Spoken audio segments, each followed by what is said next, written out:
And I told them I needed to stay in the shelter. Oh. Okay.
Ask all legislators to please take your seats and we'll begin the meeting.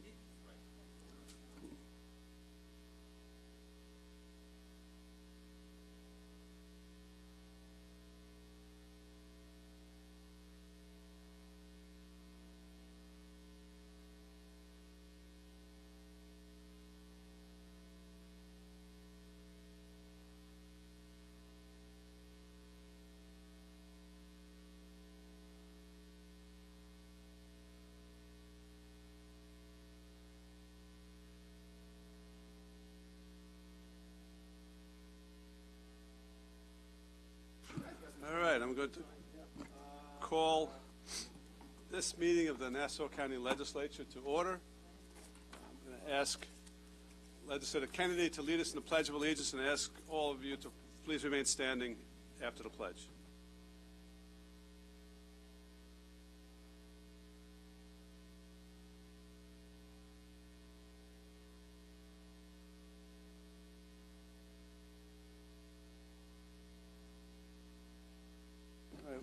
I'd like to have a moment of silence for Ambassador Joe Mondello, who passed away His funeral was today. He was former presiding supervisor and town councilman in the town of Hempstead.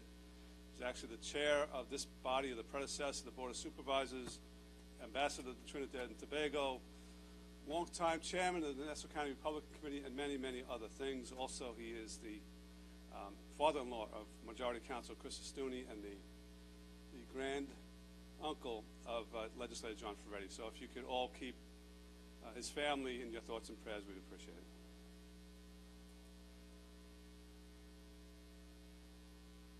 Thank you.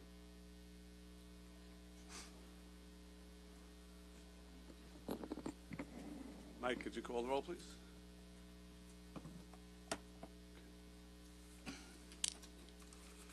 Thank you, Presiding Officer. Roll call.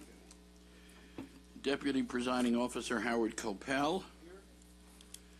Alternate Deputy Presiding Officer Denise Ford. Here. Legislator Sela Bino. Here. Thank you. Legislator Carrier Salage. Here. Legislator Deborah Muley. Here. Thank you. Legislator C. William Gaylord III. Present. Legislator John Giuffre. Here. Legislator Mazi Melissa Philippe. Here. Thank you. Legislator Delia DeRigi-Witten. Legislator James Kennedy. Legislator Thomas McKevitt. Here. Legislator Laura Schaefer. Legislator Arnold Drucker. Legislator Rose Marie Walker. Legislator Joshua Lafazan. Here. Thank you. Legislator Stephen Rhodes. Minority Leader Kavan Abrahams. Presiding Officer Richard Nicolello. We have a quorum, sir. Okay, thank you very much. We are joined by some special guests today. That includes Assemblyman Chuck Levine, who's here with some of the interns who's working with him for the program this summer. Welcome, Chuck. We are also joined by past presidents of the Detectives Association, Inc., including Bobby Howell, who was the president way back when I started, Bobby, and Tom Wildig as well, past president of DAI. All right, in a moment or two, we will be doing the top cops presentations as part of our program.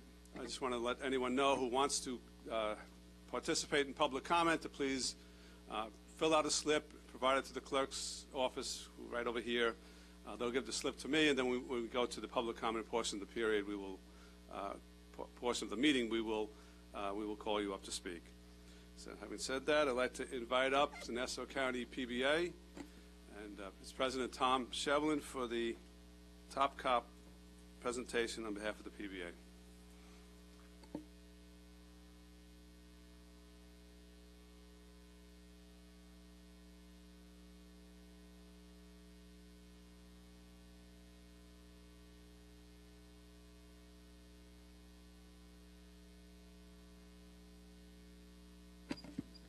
Good afternoon. Thank you once again for having us. It's such an honor that all the great police work that our men and women do day in and day out is recognized, especially in today's day and age when police officers were made to be the villains over the last few years. We really appreciate this. Police officers Stephen Delaney and Frank Kemage are going to be our top cops. On Friday, July 22nd, at approximately 11:30 p.m., 1st Precinct police officers Delaney and Kemage were assigned to marked RMP 107, a two-person unit. While on patrol in Uniondale, officers observed a vehicle driving with a headlight out and a few other equipment violations. The officers conducted a car stop. Officers then approached the vehicle. Officer Kemage, who was on the driver's side, spoke to the driver and asked to produce the necessary paperwork for the vehicle. At this time, the driver reached for the glove compartment to retrieve paperwork, but instead of reaching with his right arm, the driver reached with his left arm in an awkward manner towards the glove box. The officers were attentive to the furtive movement and appeared to intentionally block the driver's attentions from Officer Kemage's view. It was at this time Police Officer Delaney, who luckily was on the passenger side, saw that the driver was extending himself towards the glove box with his left arm.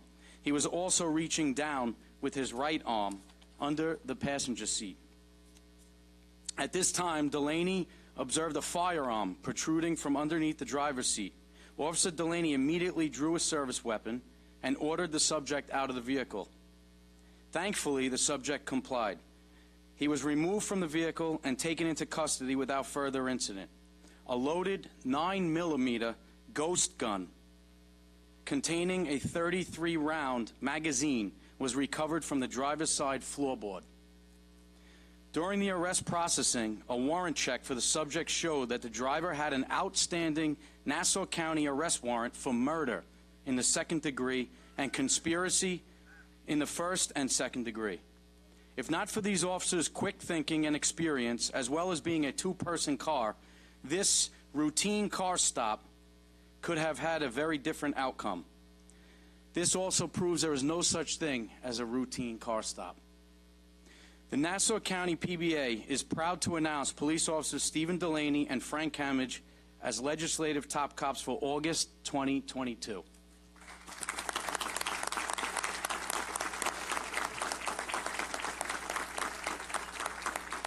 I just wanted to say how proud I am of my officers who put on a bulletproof vest every day and night.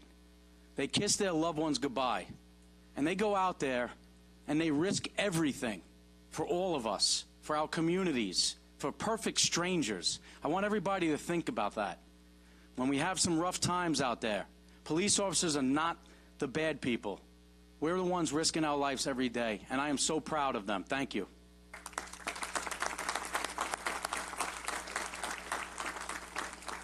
First of all, I want to say thank you to all of you here who support us constantly. Officer Camage, Officer Delaney, outstanding work. Just over a year ago, Officer Camage was in a severe accident. He compound fracture of his arm. He overcame that to come back to work and continue to serve the people in Nassau County. Most people probably would have filed for disability and not come back to work. That's not what's in our cops today. That's not the kind of cops that we're bringing up through our system. They did an outstanding job. A lot of guns on the street, more than we've ever seen before in Nassau County history. And again, because of our young cops going out there doing the job, taking the risk for the people of Nassau County, we couldn't be prouder for that award that they're receiving here today. Thank you.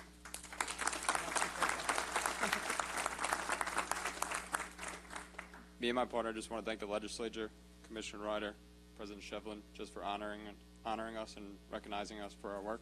So thank you guys very much.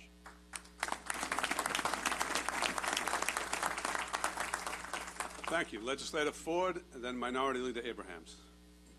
Good afternoon. Congratulations. Obviously, the training you received at the Academy and your desire to do well in your jobs as police officers enabled you to make this significant arrest. What is extraordinary is that you don't have decades on the job, and I guess Commissioner Ryder alluded to that, like you young cops. I mean, I think, Officer Delaney, you said you had 3 years. In Cambridge, you have 4 years.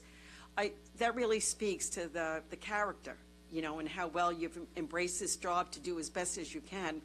And a lot of courage to go up to these cars, and you never know, you see somebody reaching down, do they have a gun or not have a gun? And even in that instance, you did not hesitate to take necessary action, which resulted in a ghost gun being taken off the street, as well as this dangerous criminal. So all I could say is a heartfelt thanks. And I hope, and I hope I get her name right, but Officer Delaney, your goddaughter, who's 6 months old, Charlotte, right? Yep. Let her remember this day, that what a proud day it is here in Nassau County when we honor these two fine officers, and that you have a little goddaughter who is here to witness this. A well-deserved recognition, a well-deserved honor for both of you. Thank you very much.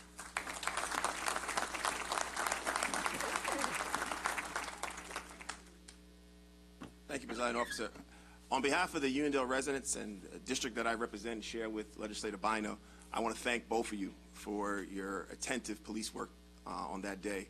I think what's so imperative about the story, I know it's always a constant struggle of removing weapons off the street. And we always know for every gun that comes in, there's probably 10 or 15 others Commissioner Ryder can attest to that are still out there. And it's a constant struggle, but your attentiveness in this story, which was remarkable, the way you approached the vehicle, the way that you had eyes on the person that was behind the wheel, and the way that you were able to detain him without any physical harm to yourselves or to that person as well is tremendous. And I think the people of Uniondale, as well as the surrounding communities, could sleep a little bit better knowing that there's one less gun that is actually on the street. I think the courage that you exemplify, I know you don't need to hear this, but the courage you exemplify in doing your duties is tremendous.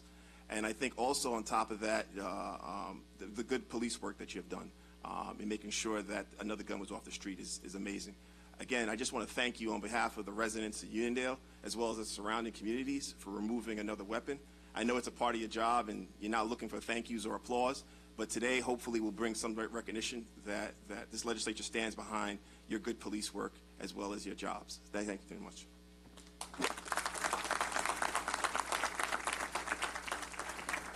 Legislator Walker. And I, too, just want to thank you. I know you don't serve in my district, but I happen to know Officer Delaney's family, and as Denise Ford said and our commissioner said, you know, you are policemen and you work very, very hard at your job. You're very, very dedicated, and you worry about each and every one of us residents in Nassau County. But at the same time, we worry about you as police officers, but also as family members. And I can't imagine if this had gone wrong, the devastation to your family and to each and every one of us. So again, I thank you, and God bless you, and God bless your family, each of you, your families, and all the families of our police officers for sharing each and every one of you with all of us. So God bless and thank you.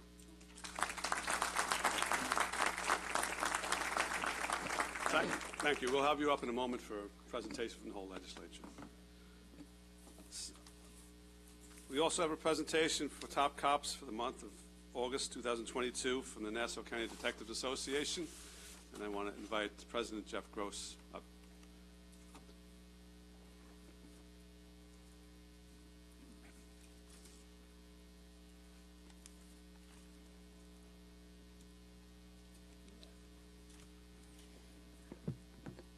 Good afternoon. Again, my name is Jeff Gross. I'm the president of the Nassau Detectives Association. I'd like to thank the presiding officer, Richie Nicolello, and Minority Leader Kavan Abrams and the full legislative body to take the time out today to honor Detectives Patrick Bellotti, Daniel Finn, and Gina Solano of the Homicide Squad.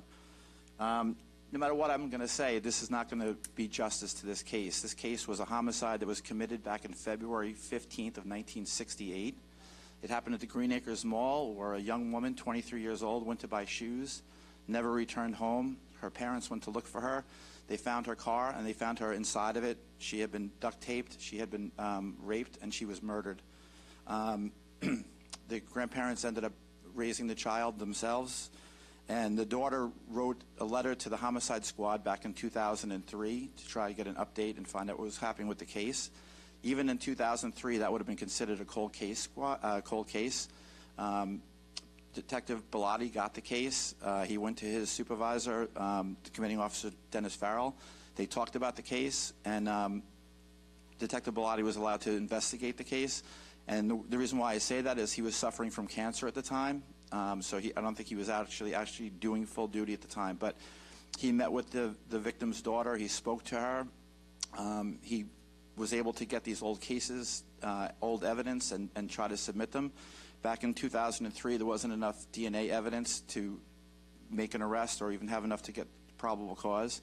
And I have to preface this at this point. This is still an active investigation. The commanding officer is up here. Yeah, I'm sorry. Detective Captain Fitzpatrick. So I'm limited in what I can say as far as that. But if you guys do have questions about that, active investigation, he'll be able to answer that. But this case came back up last year. Detective Finn was assigned to the case along with his partner, Gina Salerno. And it's not a matter of just getting more technology to do the updated DNA. This required re-interviews of everyone. It required going back through the boxes of evidence and resubmitting them, and going back through and re-interviewing suspects. It's not as easy as a DNA hit and an arrest was made. That's not what happened here. This was a thorough investigation. It was a long investigation. It's an ongoing investigation, and they managed to indict and arrest a suspect in that case. I'm very proud of our members for the work they did. This is a 54-year-old homicide, open homicide investigation. Again, in 2003, you would have considered it a cold case squad. The arrest wasn't made until 2022. Our guys don't forget. They work on the cases, no matter how old it is, and I have tremendous respect for the work that these gentlemen have done, and ladies. I'm proud to be their president and their co-worker, and I'd like to say thank you and again for the opportunity.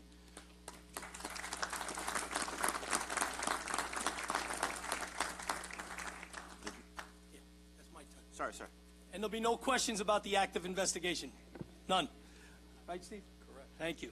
So I have the distinct honor and privilege to have worked when I was a young cop in the 3rd Precinct and going up to the 3rd Squad where many of these great detectives are sitting in that 3rd row. One of them was Patty Bellotti, and he taught me and helped nurture me and many young cops to be better cops and understand how to do the job. Later on in life, I ended up being Patty's supervisor over an asset forfeiture, and then he went over to homicide to go after cold case. I've said it before, and I'll say it 1,000 times. They never give up on their victims. They always give their victims a voice. Nobody closes the books. A homicide lives forever in this county. And it's the great work by, again, Patty Bellotti at the time, reopening and making sure all the evidence is there and putting it together. And then both Gina and Danny finishing that act now, and this man is being charged with these additional charges. And again, thanks to our great DA to making sure that this is going to happen. So, outstanding work, outstanding detectives, and I won't forget the old guys in the back there, all right, who were making fun of my bald head before. So I thank them all for their great work, and especially the 3 that are being recognized here today. Thank you. I left out. Patty Bellotti's son is now a member of the Port Authority Police Department.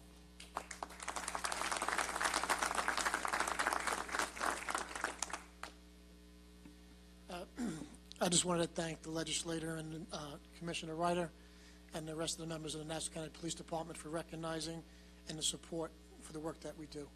Thank you. Thank you. Legislator Gaylor and then Legislator Ford. Sure. Thank you. Thank you, Presiding Officer. Wow, what a great case. So, for those that don't know, this person who committed the murder was known as the Times Square torso killer. All right, he had a record of killing many, many people here in New York City, New Jersey, and whatnot. This is absolutely an incredible piece of work by the Nassau County Police Department. And also, I would be remiss if we didn't mention the support that the District Attorney's Office under Ann Donnelly provided, because this just goes to show the efforts and the dedication to solving these kinds of cases, especially the cold cases. 54 years since the young Long Island dance teacher Diane Cusack was brutally murdered at the Green Acres Mall in Valley Stream. 54 years, and the county never gave up trying to get justice for the family. And so this is probably, according to the District Attorney's Office, the oldest DNA hit that led to a prosecution in the United States. 54 years from the date of the incident or the crime till today, when the Times Square torso killer was indicted again in June. So it's just amazing. With the aid of the new technologies and our diligent detectives, along with the resources that this legislature provides and will continue to provide so they can do the outstanding work they do, the closure of this case has not only brought long-awaited answers to Diane's family, but it helped Nassau put this notorious chapter behind us. So thank you to our great detectives. Thank you to the Nassau County Police Department for all they do as well. Thanks for the hard work, perseverance, and dedication to solving this case and finding Diane's killer. Thank you. Thank you very much for your dedication and the work that you did in helping to solve this cold case. You have no idea what it can mean to a family. Unfortunately, my family, we're waiting.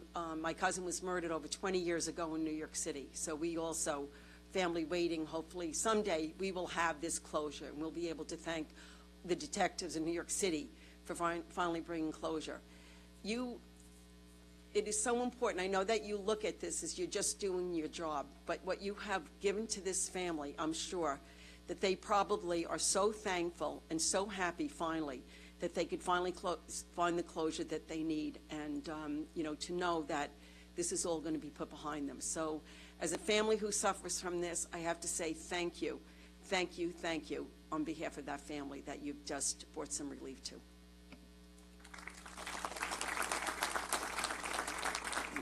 Legislator Solage. Thank you, and good afternoon. And I just would like to extend a heartfelt thank you on behalf of all of the residents of the 3rd Legislative District, where we have the Green Acres Mall. And thank you for never giving up on justice and never having failure as an option. Truly, this is an amazing accomplishment. I'm sure you have many other accomplishments that we all can be proud of. So again, thank you very much. God bless you. Okay, I'd like to invite all of you up for a presentation from the legislature.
Okay, two things before we proceed. One is that Legislator John Ferretti has joined us, so he's here. Secondly, I want to welcome back former Vice President of the PBA, Pete Patterson. Good to see you, Pete. Keeping an eye on the new guys. Okay, so next part of the meeting is public comment. So once we finish with the public comment portion, we will quickly run through the consent portion of our calendar, and then we will get to the appointments with respect to the Nassau County Advisory Council of People with Disabilities. So let's go to the public comment, starting with Karen Moskowitz. Thank you. My name is Karen Moskowitz, and I serve as chair of the Redistricting Committee of the League of Women Voters of Nassau County. I'll go loud. The League is a nonpartisan grassroots nonprofit dedicated to empowering everyone to fully participate in our democracy. We encourage the active and informed participation of individuals in their government. The League may take action on governmental measures and policies in the public interest. However, it shall not support or oppose any political party or candidate. As the redistricting process for Nassau County legislative districts begins, I might need to stop for a moment. We can hear you. You can also lower the microphone. It might be helpful. All right. Okay. As the redistricting process for Nassau County legislative districts begins, the League is here to advocate on behalf of a fair and transparent process. As per the county charter, 10 members of the Nassau County Districting Advisory Commission were named in early May. We only heard about the commission members by repeated outreach to the party conferences. The public has absolutely zero information about the commissioners, and the bare-bones Districting Advisory Commission webpage on the county website has not been updated since 2013. The redistricting process is fundamental to the fair and equitable presentation of county residents. This lack of information and transparency for this most vital process is unacceptable. To our knowledge, the Districting Advisory Commission has also not yet met, but we have been told that commissioners are in the process of hiring staff. The legislature has appropriated approximately $900,000 in the budget for the county's redistricting work. Yet there have been no public meetings regarding staff or consultant hiring, nor have we seen these positions posted publicly to ensure the best candidates are retained. As we've all seen the problems encountered by the New York State Independent Redistricting Commission, it would be best practice and the best use of taxpayer money if there were one set of staff that work with all commissioners as opposed to separate Republican and Democratic sets of staff, council, and mappers. At the onset of the redistricting process, we note the special protections afforded to racial and language minority groups under the U.S. and New York State constitutions, the Voting Rights Act, and New York statutes. We expect the new legislative districts to fairly and equitably represent Nassau County's communities of color, which now comprise 44% of county residents. The new legislative districts should fairly reflect the voting strength of these communities and ensure their ability to elect candidates of their choice. We also note the new redistricting requirements imposed under New York's recently amended Municipal Home Rule Law and the John R. Lewis Voting Rights Act of New York. The amended Municipal Home Rule Law requires, quote, districts shall not be drawn to discourage competition or for the purpose of favoring or disfavoring incumbents or other particular candidates or political parties, close quotes. We need a fair, equitable, and nonpartisan process for redistricting in Nassau County. With respect to process, it's essential that county residents be able to freely observe the work of the Districting Commission and actively participate in the process. Redistricting is foundational to the right to vote, and as such, the public must have confidence in the fairness of the process. We request that all redistricting mapping undertaken by the Commission, as well as the legislature or any of its committees, be conducted in meetings open to the public. For voters to have confidence in new legislative districts, they must be able to observe how those districts were constructed. The Redistricting Commission must hold public hearings and provide a portal for public comment, as well as a website with a calendar, maps, and a commentary with timely updates. Public hearings should be scheduled across each of the county's towns and cities and in locations and times accessible to residents. Almost done, and must occur after districting the Commission has proposed new legislative districts, but before the legislature has voted on the adopted maps. Thank you for the opportunity to provide public comment. Thank you, Ms. Moskowitz. Aaron Felix, eager to serve.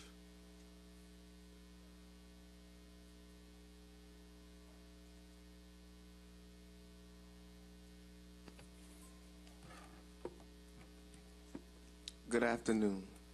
My name is Aaron Felix, and I've been working with Eager to Serve for over 2 years now. In the past 2 years alone, I've witnessed countless families and individuals transition out of homelessness, which allows me to personally attest to the hard work of our Executive Director, Levada Felder, our caseworkers, and the rest of the ETS staff. Since its inception in 1990, Eager to Serve has accumulated over 2,000 success stories. This institution has served as a pillar of the community and a safe haven for a marginalized population, which is why I do not understand the ongoing struggle our shelter and many other shelter providers in Nassau County face with the Department of Social Services.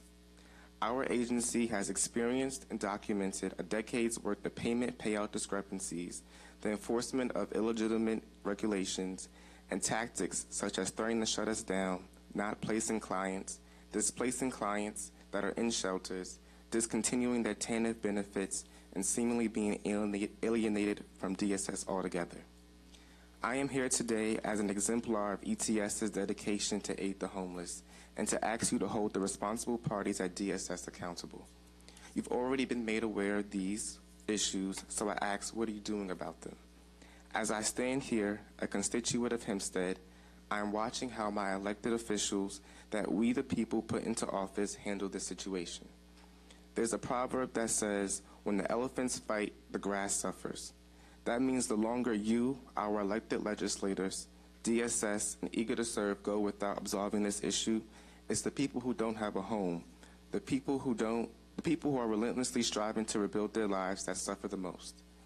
We're doing everything in our power to fight this corruption, but it's your job as our county legislators to make appropriations for an improved and lasting change.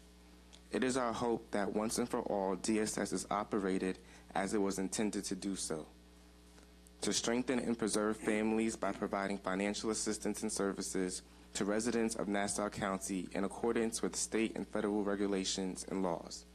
Accomplishing this in a timely manner with an amicable agreement is of our utmost importance, and we hope you share the same sentiments. Thank you for your time. Presiding Officer. Legislator Szilagyi. Thank you very much, Presiding Officer. Is the Commissioner of DSS here to help answer some questions that we may have regarding these concerns? Obviously, she isn't here. We'll continue to hear public comment, and then obviously we can bring back whatever issues there are. Please, Sure. Presiding Officer, please, thank you. These families are in need and they need help. Anna Perez, Eager to Serve.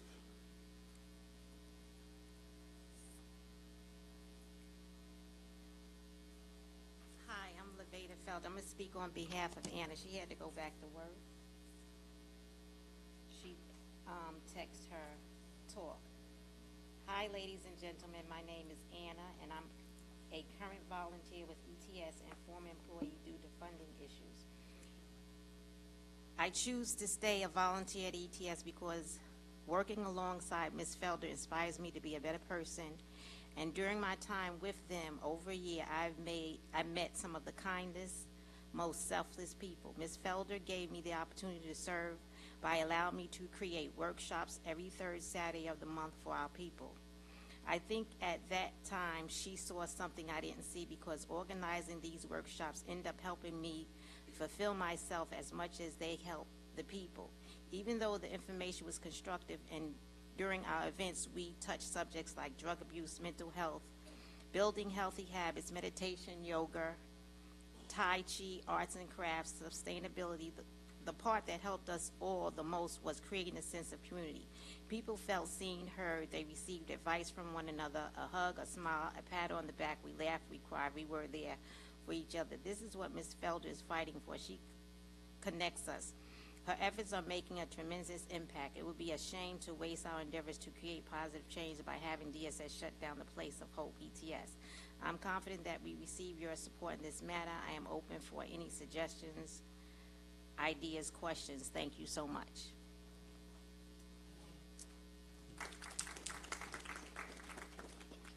Thank you very much. Kamala Brock.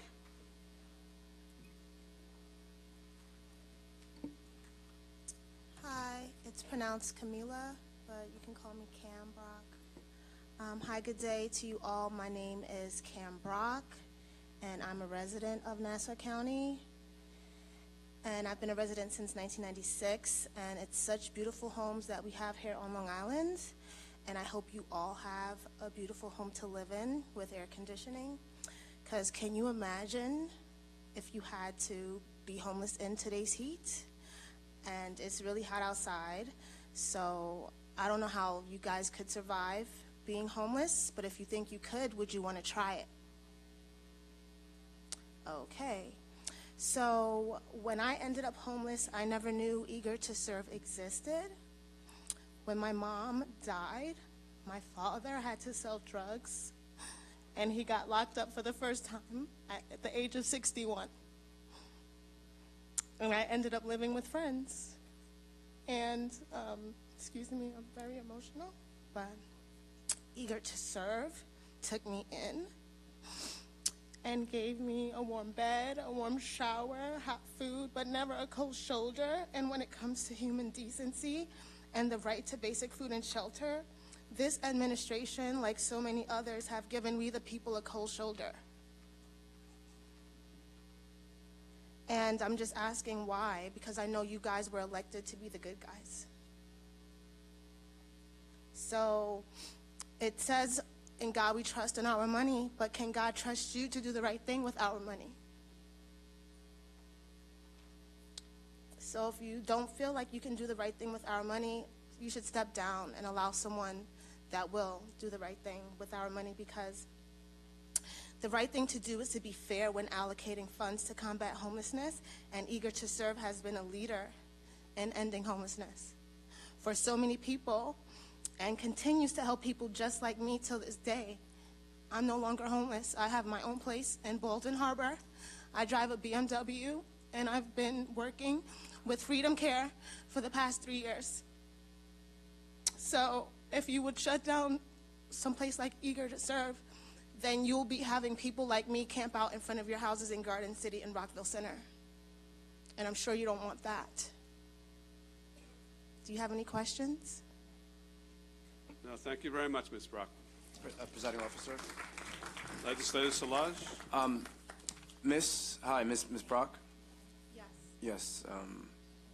First of all, I would like to commend you upon your prevailing spirit of never allowing anything to break you down. Thank you. And I would like to, with my colleagues, if they may, and I understand that there's another colleague who is here remotely, has reviewed some of the information that has been provided to her, and I would care for an opportunity to please sit down and review the documentation that you provided to the Department of Social Services to see if there was any miscommunication whatsoever, to see if perhaps we can break through this miscommunication, because you are doing the right thing, your organization is doing the right thing, and we want to make sure that we could do the right thing for people who are doing the right thing all the time. Our appointment to the Department of Social Services, Ms. Annunziata, to my understanding, is here, and she's the DCE. Excuse me, my apologies, I misspoke. Deputy County Executive Anissa Moore is here, and I care that she'd like to speak on this issue. If may we please afford the latitude to do so, Presiding Officer? Yes, sure. Good afternoon to the presiding officer and to all the legislators, and good afternoon to all who are gathered today. I think there is a clear misunderstanding as it relates to what's taking place with Eager to Serve. Our legal team is on the way to make a statement as it relates to some of the information that was presently shared. I can tell you as a DCE that at the beginning of my term, which would have been approximately February, we did receive an allegation, which was a lawsuit against our commissioner, who was Nancy Nunziata, from Eager to Serve. And at that particular time, I was then told, in terms of the legal piece, that at this time I should not continue any conversation with them. This stems back to the issue of contracts that were issued from the Department of Social Services. As you know, this year, they are going through a series of certifications, because we have until the end of until December 31st to make sure that all of our shelters are certified by New York State. at that particular time, based on some of that information, it was unfortunate that some of the evaluations that were conducted were not satisfactory because there were women and children who were there, and they found that there were some unsanitary situations. And so at that time, social services decided not to continue with the services.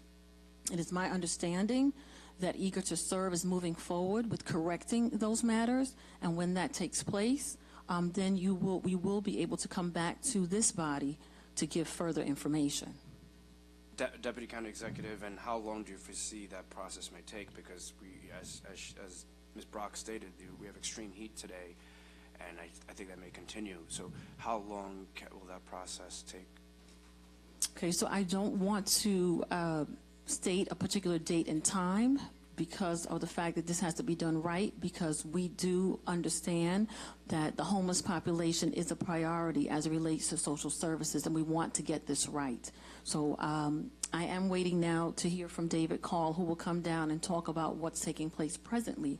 But I can tell you as a DCE that we will move this because the issue of homelessness is a priority for all of my areas. If you may please expedite this, I would truly appreciate that. Okay. Are there any other questions, Presiding Officer? Legislator Bino. Thank you, Presiding Officer. DCE Moore, is there a re-inspection policy or process that's baked into written form? Well, it's my understanding that once the process does not move forward, that social services moves forward with working with whoever the agency is. Whatever the agency is, they work with the agency. However, because there was a disconnect here as it related to the legal matter, it seems to me that that's when everything, for the most part, was put on hold.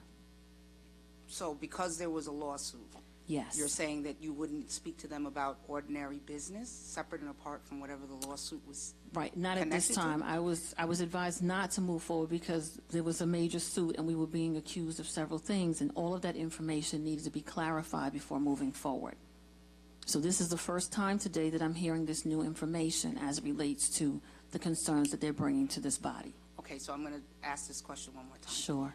If a house, for whatever reason, fails that process, yes, is there a written re-inspection policy on file here at the county? Okay, so I'm not aware of it. I'm not aware of it because that's not my specialty. But I have people who are on their way and they can speak to that issue in terms of the recertification process. Yeah, because we should still be conducting ordinary business separate and apart from anything that would be connected to a lawsuit. Agreed. But again, if there are unsanitary conditions within that's something. Fine. And if that is the case, then we should have a reinspection policy on the books, and we should have followed that policy to the T to ensure that Eager to Serve had an opportunity to cure their issues and have a reinspection. And it was my understanding that they're in the process of doing that. I can't speak to if all of that has been corrected at this time. I would not bring that before the body. So at this point, as far as I'm concerned, that has not taken place at this time. Okay, because I'm seeing these things as two separate things, just so you're clear. Sure. Okay, thank you. Okay. Minority Leader Abrahams.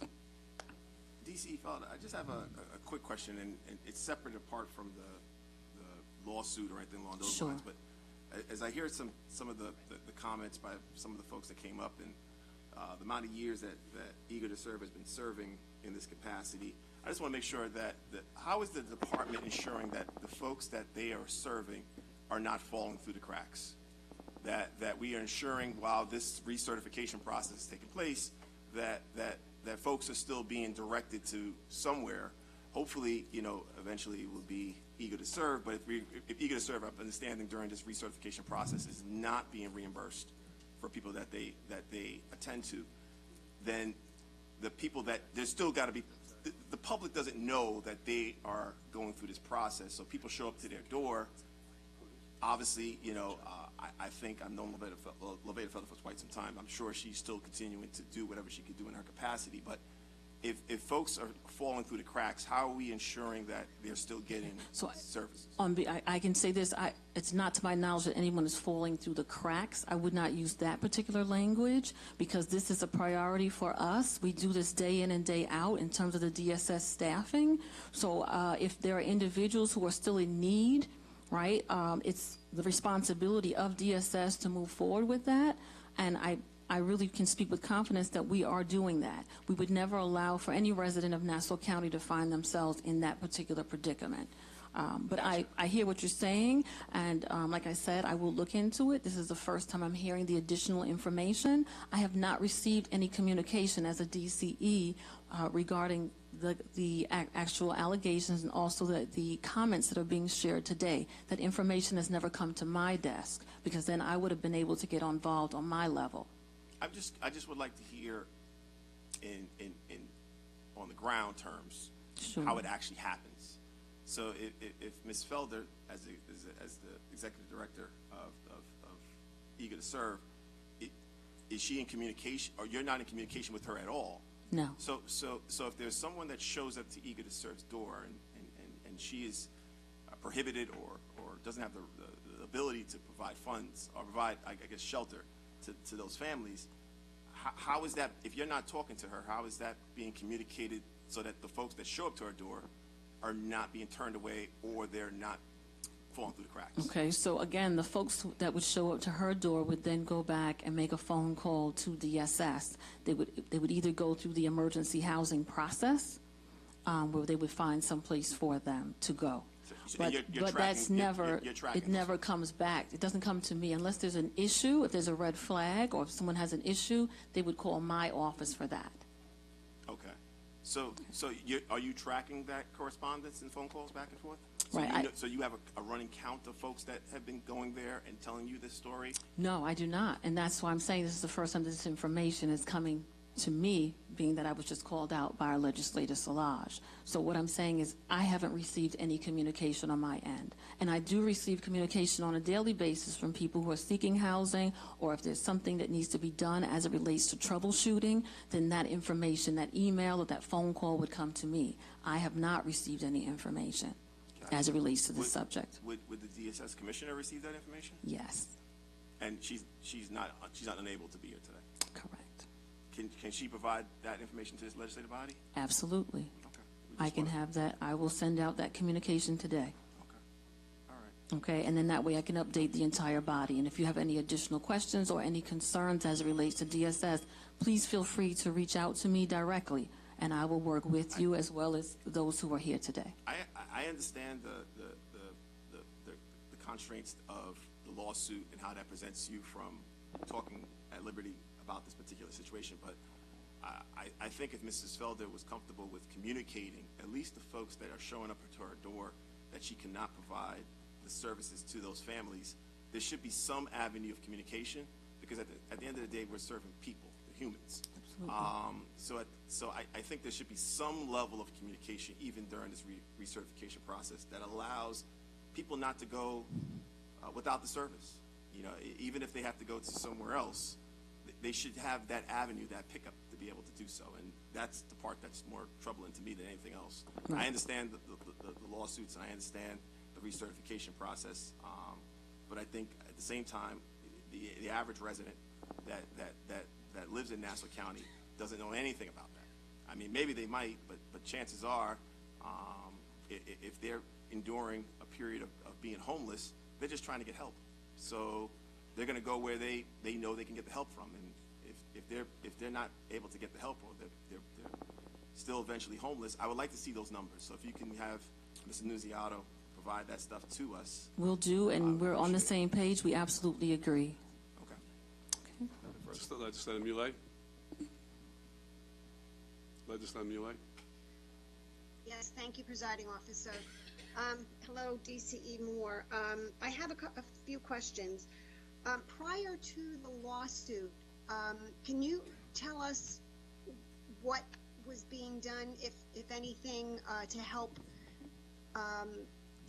Eager to Serve to rectify their standing? Like, what was help provided? Okay, so unfortunately, I do not have that information because it happened at the beginning of my term. I started on January 18th, and this happened somewhere between January 18th and the end of February. Okay.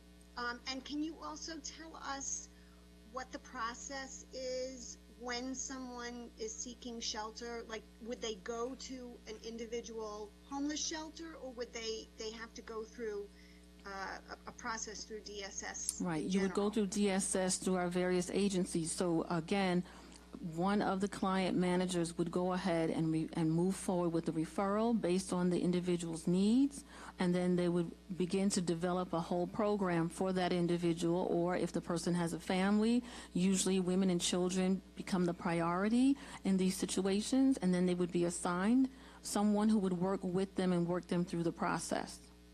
There's also situations where we have the emergency process, which would be a one-shot deal where someone just needs temporary housing, and that person would immediately be assigned to a particular hotel or motel. Okay, and it's my understanding that the homeless shelters serve various needs. So, you know, there might be some family shelters, there might be some single men shelters.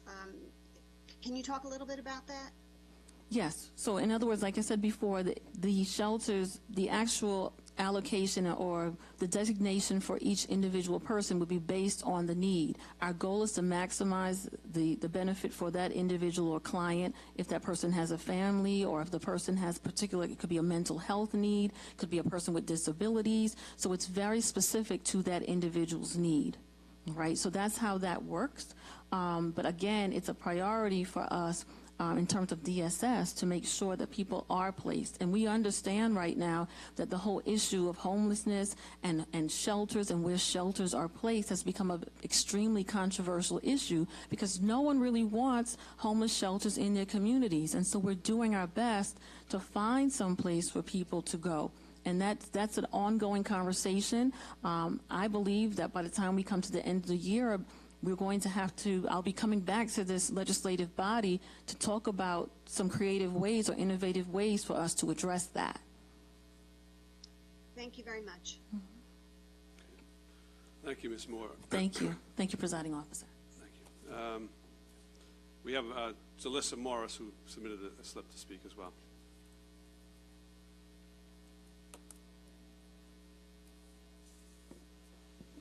Good afternoon, ladies and gentlemen. My name is Jalissa Morris, and I stand before you today to speak about the legacy of Eager to Serve. For the past 6 years, I've had the honor to volunteer with this remarkable call to action organization.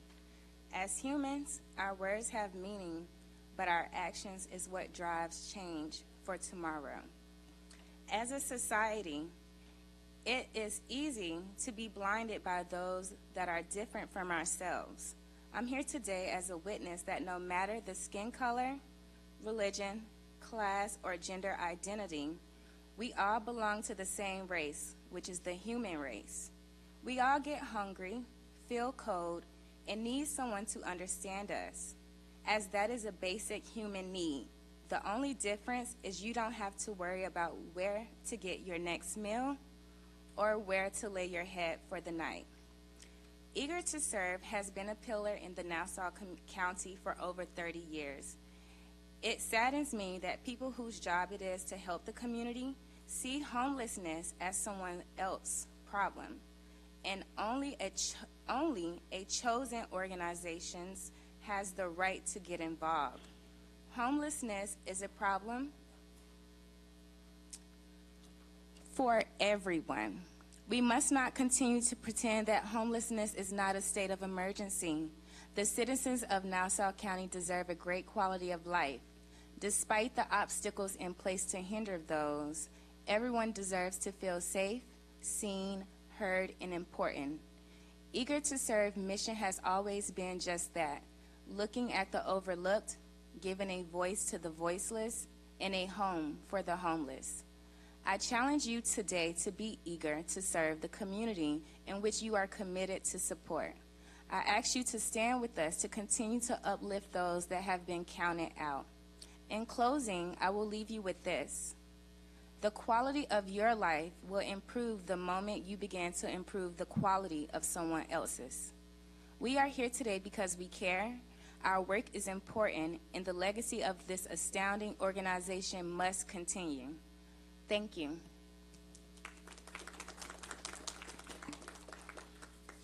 Thank you, Ms. Morris. Next speaker is Jean Monahan.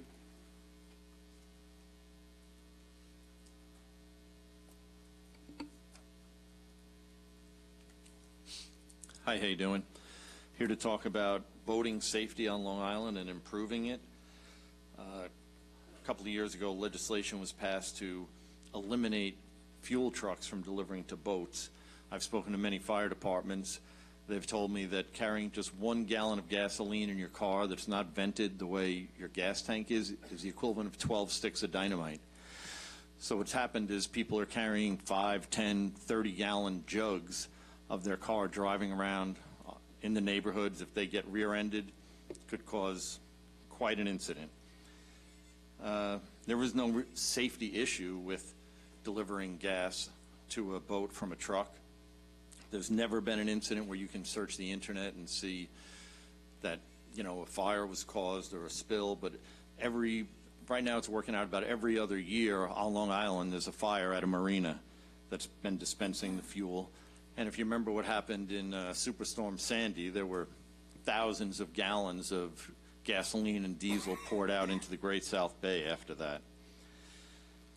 Also economically, it would save all the boaters in the community anywhere from 50 to $1.50 to $1 a gallon to get it delivered this way. The convenience is also they're not wasting gasoline to get it. There's a trickle-down effect with that savings. Bait shops have been telling me they've been closing early. Less people are going out on the water. Less water view restaurants are being frequented by the boats. So I'm just asking you, there was an ordinance put in 115-2017 a couple of years ago that just says don't deliver gas to boats. When it was brought up, it was said that this was, the purpose of it was to clean up language with the DEC, but obviously it had another purpose. Also, the Nassau County executive law had to be changed in order to stop this. In the New York State Fire Code, it says, you know, boats can do this because there's two regs. There's a, you know, it's a little bit of a conflict. One regulation says you can only deliver from an approved marine fuel dispensing facility. Within that reg, it says, see this other reg, which says if you have a tank truck, follow these regs. So the New York State Fire Code says if there's a conflict, use the more specific regulation. Nassau then changed their code to say if there's a conflict, use the more restrictive regulation. So changing what the New York State Fire Code says. So I'm just asking you to help out the boating community, help people save money, help other businesses that are affected as it trickles down, and keep the community safe by not having 10, 20, 30 gallons of gas in the trunk of somebody's car as they drive around. Thank you. Thank you, Mr. Monahan. Trudy Fitzsimmons. I'm sorry, what? Thank you. Oh, thanks.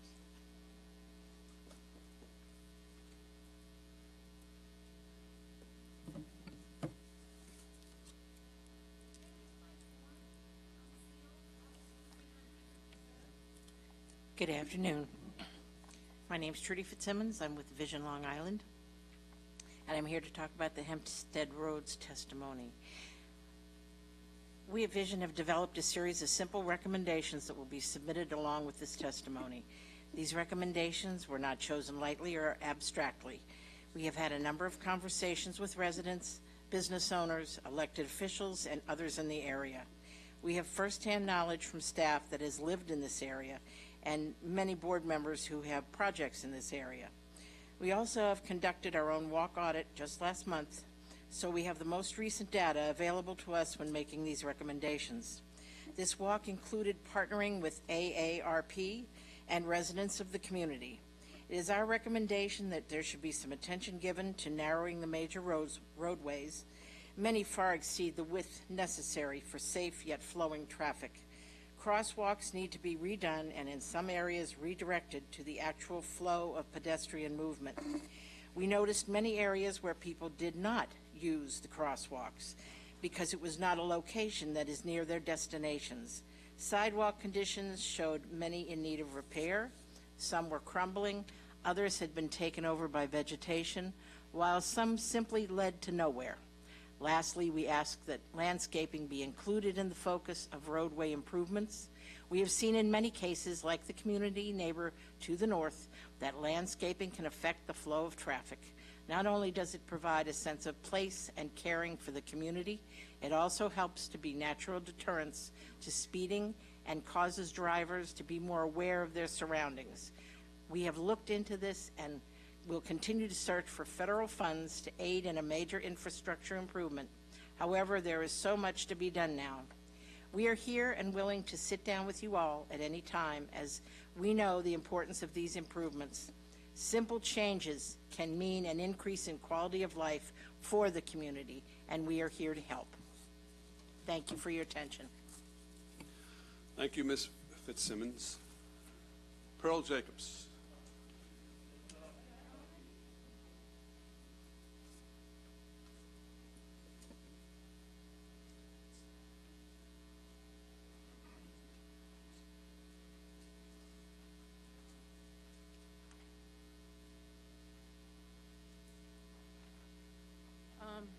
I'm going to just spray this mic because I see it's not being cleaned, but I want to do it for myself and my fellow residents. Several weeks ago, a 21-year-old was murdered in a Unionville park. Perhaps this unfortunate incident could have been avoided if camera technology was at work in this venue. Several years ago, Nancy Skeet, president of the Uniondale Community Council, and I met with Legislator Abrahams and representatives from the Nassau County Police Department to advocate for cameras on Uniondale's primary streets, beginning with Uniondale Avenue. Our request for camera technology at that time was to reduce pedestrian robberies, violence that was occurring in the proximity of bars, public property theft, and damage. The police who attended this meeting with Legislator Abrahams, Nancy, and I were supportive of our requests and were all in agreement that camera technology would be a deterrent to criminal activity. The meeting concluded with the promise of a follow-up meeting. Unfortunately, that second meeting never materialized. Fast forward to 2022, and crime has escalated tremendously.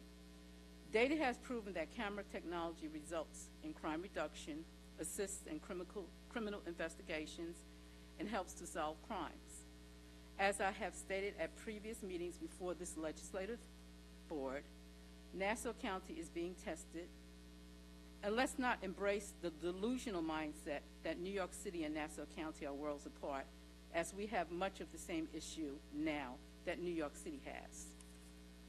Nassau County residents are fortunate to be protected and served by the finest police department in the country under the leadership of Commissioner Ryder. We are also fortunate to have a legislative body that supports our police. However, more is needed. Every available resource that can assist our police and further protect our residents should be utilized. This would include use of camera technology and laws that have real teeth. The primary argument against camera technology is that it is an infringement on people's privacy. The vast majority of law-abiding citizens would be in favor of camera technology, as it would result in safer communities and improved quality of life. As Nassau County legislators, it is each and every one of your responsibilities to adopt common sense strategies that already have proven results in crime reduction, inclusive of dangerous and reckless drivings on our parkways. Thanks to our Nassau County Police Department for your service and protection, and thanks to Nassau County District Attorney Ann Donnelly for taking a tough stance on crime in Nassau County. Thank you, Ms. Jacobs. Chris Jacobs.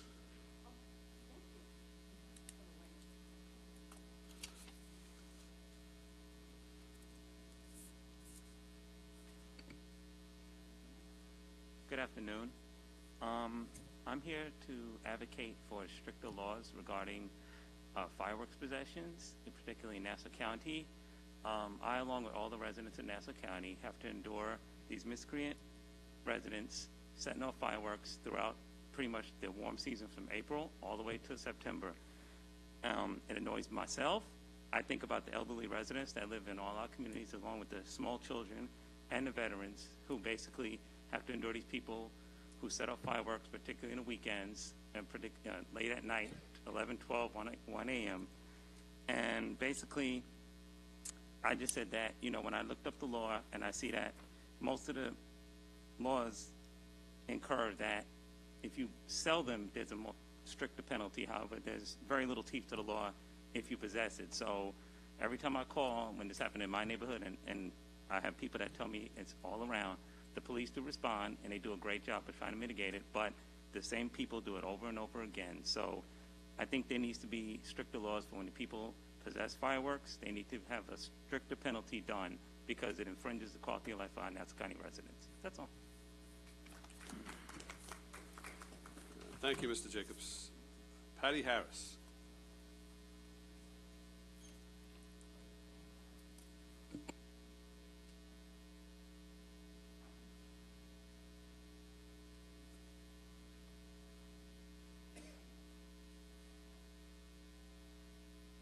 Good afternoon, everybody. I come here today to speak also about fireworks, to ask you, could you raise the fine of using fireworks that is within the community area, not just the person that sells it, the person that uses it. I'm a person who is recovering from open heart surgery, and I had an issue where a person used fireworks, the explosive, like it was you think your house was shaking, and in the middle of the night at 1:30 in the morning, they think it's okay. What I'm asking you is to raise the fines and also educate on commercials. Just like when you have commercials about when you are running for election, how about the same type of commercials we can use on the TV for the commercials for not to use fireworks, with how a high fine is. Maybe the education on TV, these people will stop using the fireworks. It has slowed down. I'm not going to say it hasn't, but you still have those who still think they can still use it regardless. As Mr. Jacobs said, we've seen the vets. That's an issue. That's traumatizing to them, to parents who have little kids, to pets, people who have medical issues. But what I am going to say is that I really need you to step up on the fireworks issues with the fines. I think once they get the fine, I know the police officers can't get there as quickly as they want to, but it has to be some type of way we can get these people to stop using them. Also, when you watch your TV, when you watch the live stream on your computers and all that stuff, you can't see you guys who's talking. So is there a way you can update that? I see you updated a little bit up in here. So how about updating it on TV that we can see exactly who's talking? Because we don't know every one of you because we're not in your town, or we just don't know you, period. So but we need to see who is speaking. So have a nice day, everybody. Thank you, Ms. Harris. Minority Leader Abrahams wanted to respond. I just wanted, Ms. Harris, I just wanted to respond to all of the issues. I know Mr. Jacobs also brought up the fireworks issue as you did. I couldn't hear you. I'm sorry. Oh, no, please, you can sit down. So in regards to the fireworks, I think all 19 of us can attest that it's something that occurs in every single community throughout Nassau County. I live in Freeport, and it's a nightmare there. And I agree, it transcends beyond the 4th of July or Memorial Day or any holiday. I just heard fireworks this past weekend. So obviously from our standpoint, the appropriate process is to notify the police, which it sounds like you are, and you even commended the police in terms of some of their efforts when they come out. Unfortunately, in terms of increasing the fine, that's tied to the penal code, and the penal code is overseen by the state. I know Assemblyman Chuck Levine was here earlier It would be something great to bring to his attention, and we will bring it to our representatives that are from Nassau attention as well. Sure, Mr. Jacobs will come back up. Because in terms of the penalty, in terms of the possession, it would have to happen under the penal code. Go ahead, Mr. Jacobs. Okay, yeah, so when you said about, I did read it's in New York State Penal Code number 270, but I did also notice that, for example, County Executive Blakeman, and in the past also other county executives, have adopted laws to kind of, if New York State is not doing something beneficial for Nassau County, they have done, county executives have passed things such as, I'll give you an example, with the mask mandate, when they said back in January, when New York made the mask mandate, County Executive Blakeman said, I'm going to do an executive order making Nassau County free to make their own choice. So I do know in certain instances, Nassau County does things for the betterment of Nassau County, even they don't agree with New York State. I agree with you. If you remember that story, I don't know if I didn't necessarily agree with the county executive and him having that ability to do so, but I don't know if you remember the story, but I actually supported the Governor Hochul's position in regards to the mask at that time. There are certain things that I don't want to get into a back and forth with the county executive or his administration, but there are certain things that I don't believe they have the power, even though he may say something that he does have the power. No, but what I'm saying in regards to that, something that affects all of Nassau County, like these miscreant neighbors of ours that set off fireworks that affects everybody, I think Nassau County would be in unison to say New York State code is not good enough for that, so let's do something for our county to mitigate this problem. But that's what I'm saying to you, that we can't just order that. That has to change in the penal code, which is governed by New York State. So we can't, if you're asking for more severe penalties in regards to possession of fireworks, Nassau County just can't create an apparatus to create more severe penalties. We can't do that. Well, you can advocate, though. Oh, of course. And that's what I was saying before when I was summarizing my comments. We will advocate. Assemblyman Chuck Levine was here. He's an assembly member, maybe not from the areas that you and I are from, but he's an assembly member in the New York State Assembly.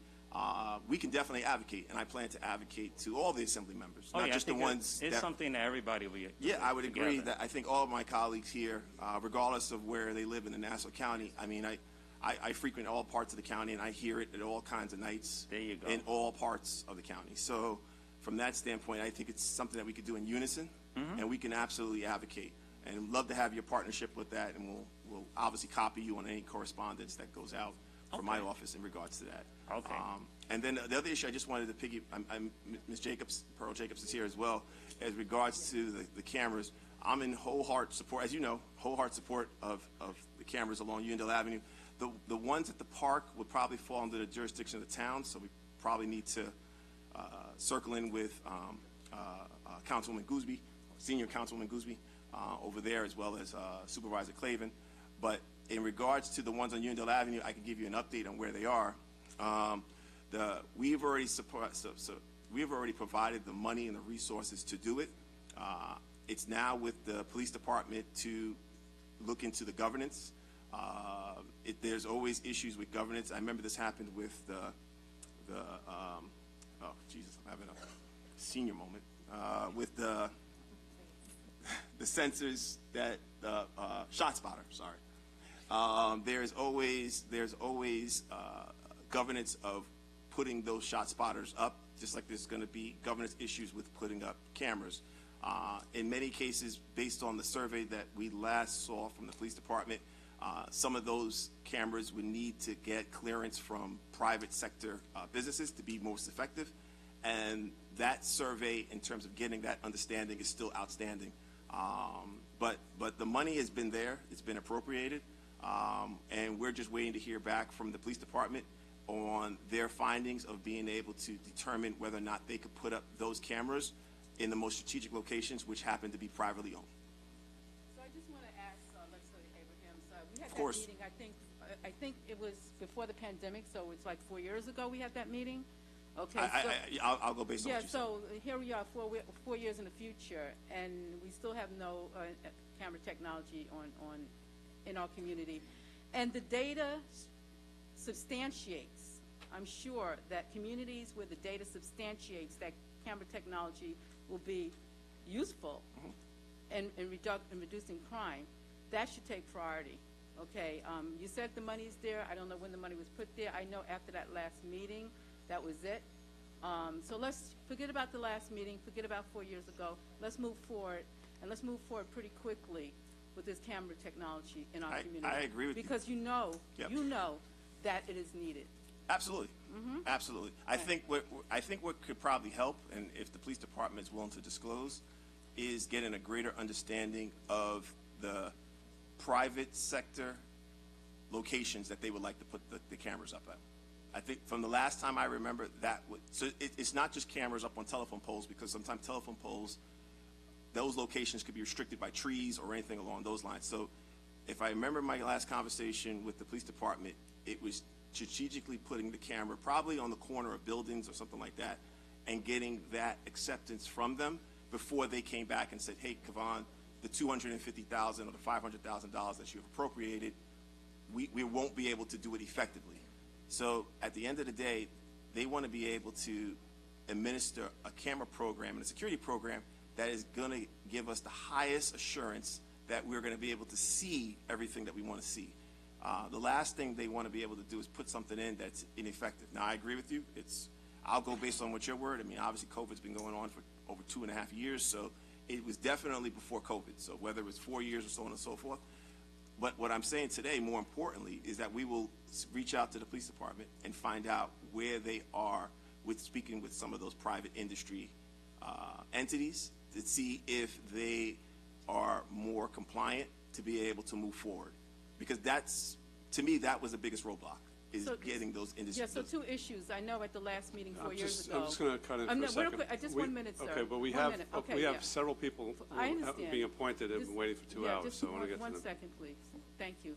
So 4 years ago, I remember at that meeting that the police they actually they suggested giving us, donating asset forfeiture money to help with that. And as far as these businesses is concerned, any business that is legitimate, they would be advocating for camera technology now. Yeah, I would think so, but you still have to get their acceptance. Okay, thank you. You're welcome. And can we have a meeting soon, please? Sure. I think as soon as we get back the survey. So let's put together something. Got it. Tina Seals.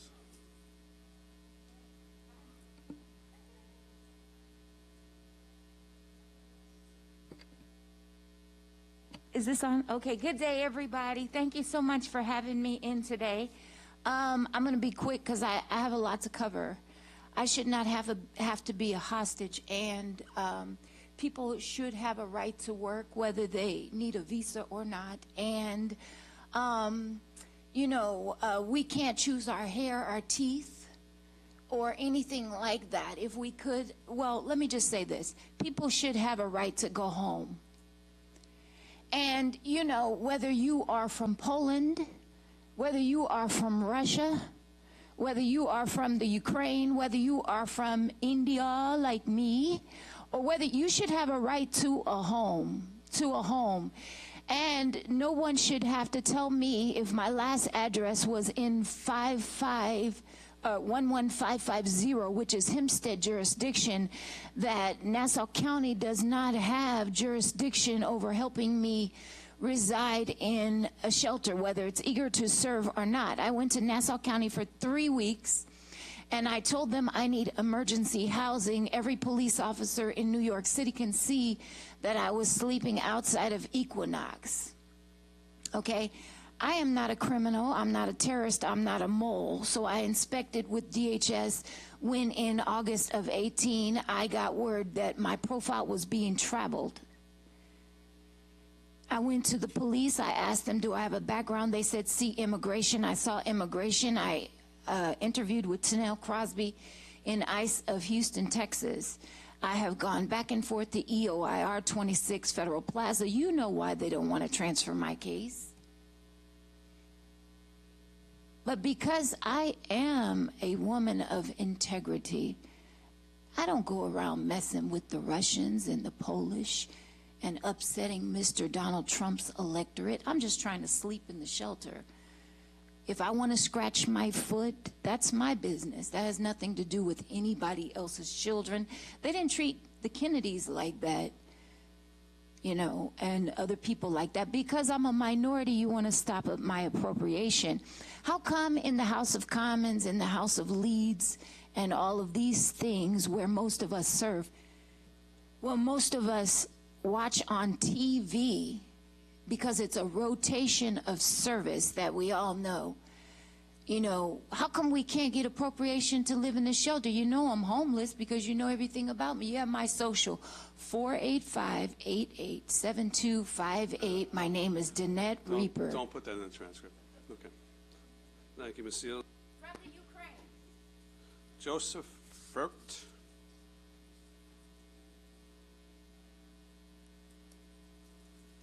Good afternoon, all. I come to speak here on getting fuel for boaters. As a boater, I've been a Nassau County resident my whole life. Denise Ford, I live in Oceanside. Denise Ford, she's my rep. And 2 years ago, you used to be able to buy gasoline from a delivery service, bring it to your dock and deliver you. I was buying that way for 10 years. Now, like 2 years ago, it stopped. And I'm told it was the laws changed. The laws changed in Nassau County. So for 12 years, you can get gasoline delivered. Now you can't. But I can't get an answer why. Just say it's because they tell me you go to the fuel dock and buy fuel. You go to the fuel dock, you got a bunch of kids there that throw the hose to you. They don't fuel a boat. You fuel your own boat. So now you're kind of like, well, where is it safer? Is it better for me to go to the gas station, fill up cans, and dump them in my boat, or have a company who's trained to put fuel on your boat? Besides that, I'm saving $1.50 a gallon by getting it delivered to the boat.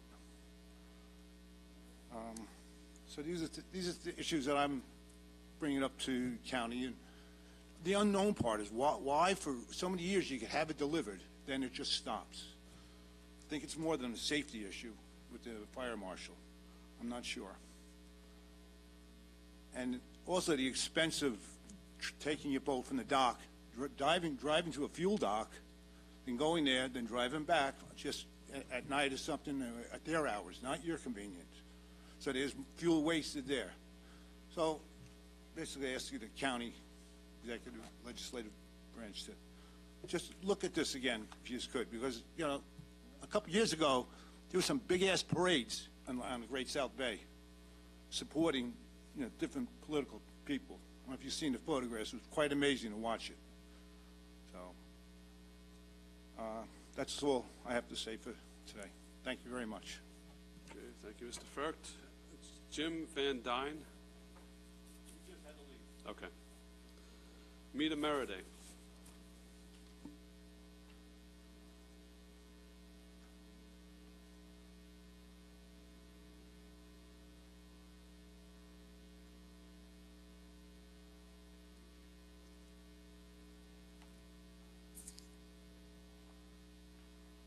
Hang on a second, Frank. Okay. Need to get ready. Mita J. Meriday, a couple of things. First of all, I believe I was sitting here in this body when the Eager to Serve had their presentation before. It continues to disillusion me, for lack of a better word. It's been a long day. That we can put brakes on practical and much needed services for residents. Homelessness is a major situation, and for those who don't know me, my focus largely is for the homeless veterans who continue to suffer here in this county where we have such a large population, and that only comes out when we have parades and COVID. You couldn't do the pancake breakfasts and things of that nature. But notwithstanding, there was an assessment consultant discussion that had some issues, but their contract went through. Catering situation, lawsuit, settlements, all of that, all kind of Newsday investigations. That contract went through. You can't breathe hard in New York State without being certified. So to use that as an excuse and to basically cut the legs off of a program that is providing a vital need is a complete disservice and an injustice. I'll leave it at that. I would love for the DCE more to have still been here, because I was one of those who has put information before her, sent her an email, and I haven't had the courtesy of a response from her. She wants to present creative ideas, creative ways, creative locations. Nassau University Medical Center, hello, whole campus, empty space, facilities, workforce, housing. Guess what? Expanded veteran services. The last couple of weeks I've been reaching out to not necessarily my senators, but other U.S. senators to make sure that that PACT Act got passed. There's funding within that act for a variety of services and supports that could help our veterans, the family, and the overall community. She's talking about creative ways or locations for housing. Hey, cooling centers. If you're looking for a place to put somebody who's going to be put out of their house, how many people in this room who've actually been to the Department of Social Services or tried to reach the emergency contact number? Me, okay? Doesn't happen the way it's laid out, okay? I've almost got put out of DSS twice.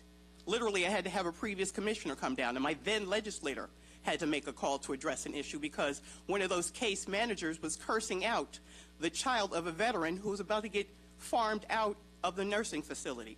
So please, I don't buy it, and no one else should buy it either.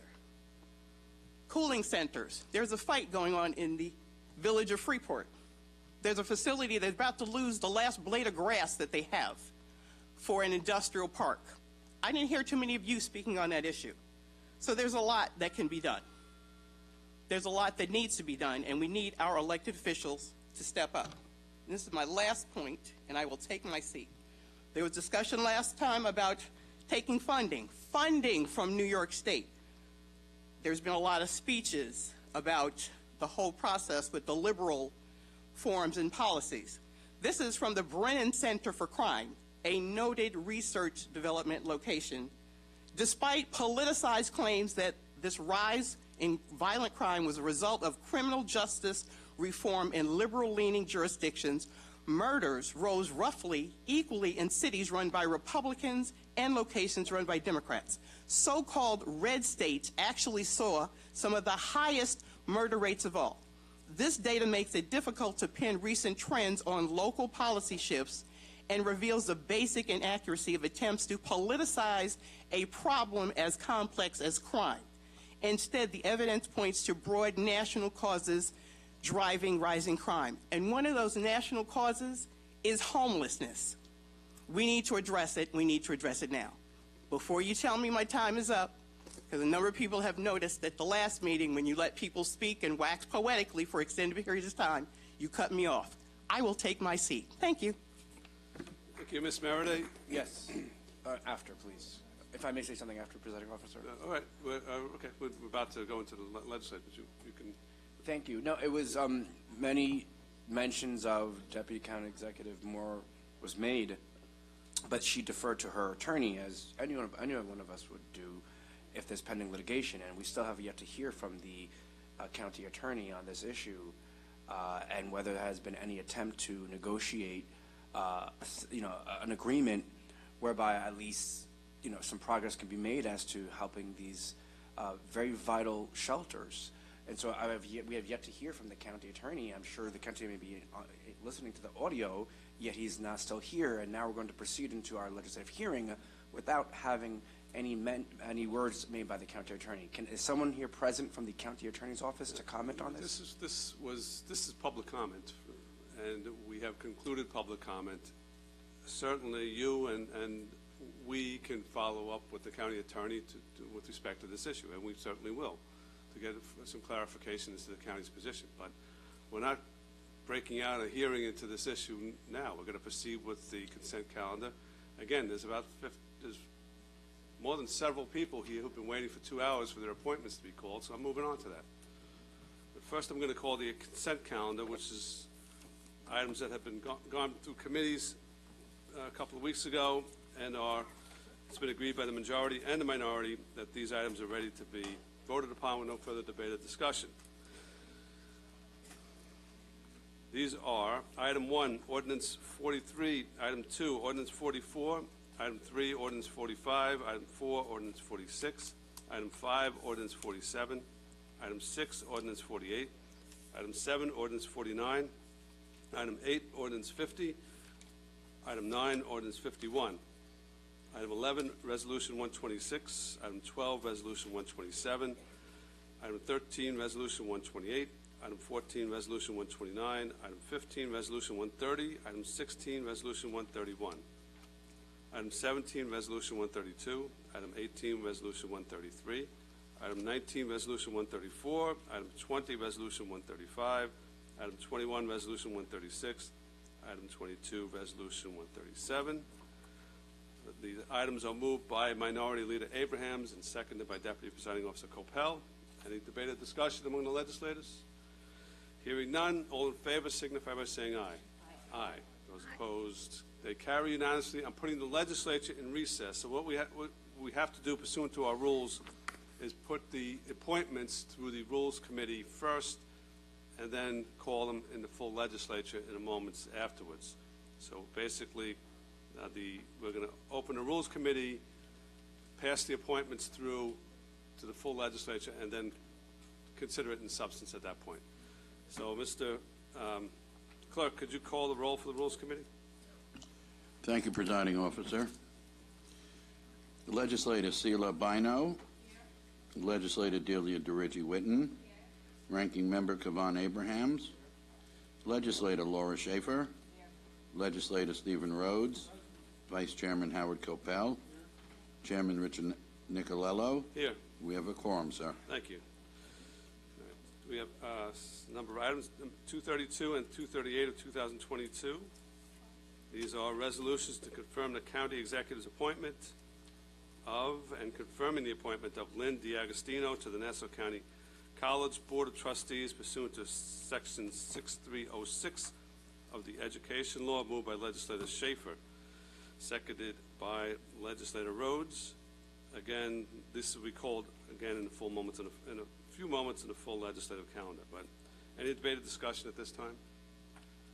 Hearing none, all in favor signify by saying aye. Aye. Those opposed? All right, the passes unanimously. 239 through 249 of 2022. These are resolutions to confirm the county executive's appointment of Daniel J. Gropper, Mark Teran, Therese Brzezinski, Gina Marie Barbara, Jerry Barish, Lawrence A. Lombardo, Inbar Algov Kaplan, Michael Gian Gregorio, John Hiller, Clinton Brown III, and Jennifer Outlaw to the Nassau County Advisory Council on People with Disabilities. Moved by Legislator Rhodes, seconded by Deputy Presiding Officer Coppell. Any debate or discussion? All in favor signify by saying aye. Aye. Those opposed, they carry unanimously. I'm now putting the Rules Committee in recess, going back to the full legislature, and now I'm going to call the companion items on the full legislative calendar. Calendars 34 and 35. This is a resolutions 149 and 150. These are resolutions to confirm the county executive's appointment of and confirming the appointment of Lynn DiAgostino to the Nassau County Board of Trustees pursuant to Section 6306 of the Education Law. Moved by Legislator Gaylor, seconded by Legislator Rhodes. All right, the appointment is before us. Ms. DiAgostino, are you here? Would you like to step up for a moment?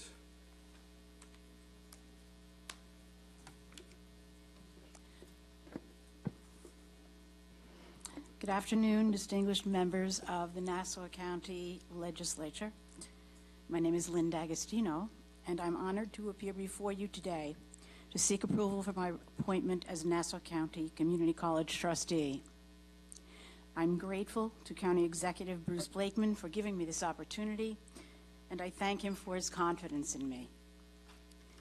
I would just like to focus on a couple of areas that I think are most relevant and important for you to know about me as they relate to the board selection process. The first is personal qualities and character. I've always prided myself on being a person of integrity who applies good judgment in situations and is fair, respectful, compassionate, and collaborative in dealing with others. Next is my experience in the field of higher education. For the past 7, now coming into my 8th year, I've been an adjunct lecturer for SUNY Oneonta in the Educational Field Experience Department. In this position, I supervise and evaluate student teachers who have been placed in Nassau County school districts. I've also been an adjunct at Touro College, where I taught in a master's degree in education program. Today, I'm fortunate enough to be able to contribute to the preparation of new teachers entering our schools, and I consider this a way to give back to my profession, which is indeed, in essence, a major form of community service. My resume indicates the career from which I retired as a principal of a Wantagh School District Blue Ribbon School of Excellence, Mandalay School, as well as the district coordinator of the Gifted program. I'd previously been an assistant principal, a supervisor of K-12 transportation, and a teacher. A highlight of my career was being invited to be a member of the United States Blue Ribbon Schools of Excellence panel in Washington, D.C., which selected schools across the country for the Blue Ribbon School of Excellence designation. During my tenure as a school administrator, I was for many years the vice president and then the president of the School Administrators Association, and was part of this bargaining unit's contract negotiating team. As a result of my career, I believe I can contribute some knowledge and skills to the many areas that are relevant to the work of boards and education in general. These include, but are not limited to, collaboration, budgeting and fiscal responsibility, public relations, innovation, communication, problem solving, personnel, planning, policy development, and plant management. Since 2020, I have been a member of the Long Island Children's Museum Board of Trustees. This highly acclaimed, award-winning, and recently reaccredited museum is an exciting, amazing place for children of Nassau County and beyond, and I'm so proud to be a part of it. Looking toward the future and being successfully appointed, I would begin to listen and gather information through research, observation, and discussion regarding all aspects of the college to become knowledgeable about the issues and goals before the board. I will then work to do my part as a board member to achieve these goals. In closing, please know that I'm eager to devote my time and energy to the college. My efforts will be directed to maintaining its excellent reputation, providing for the needs of students, the programs, and the staff, while championing fiscal responsibility, along with the goals of the county and the institution. I look forward to being able to take on a new challenge in service to the greater community and hope that I am given an opportunity to become part of the Nassau County Community College Board of Trustees. Thank you for your consideration. Thank you, Mr. DiAgostino. Thank any you. questions?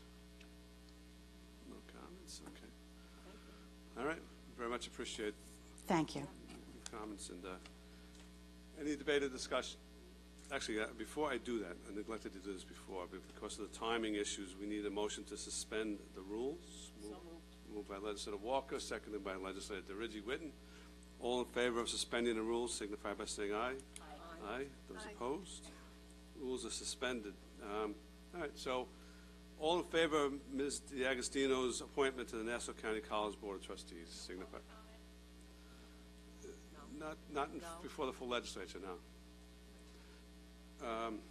To the Nassau County College Board of Trustees signify by saying aye. Aye. Aye. Those opposed? Appointment carries unanimously. Congratulations and good luck. We look forward to, all of us look forward to working with you.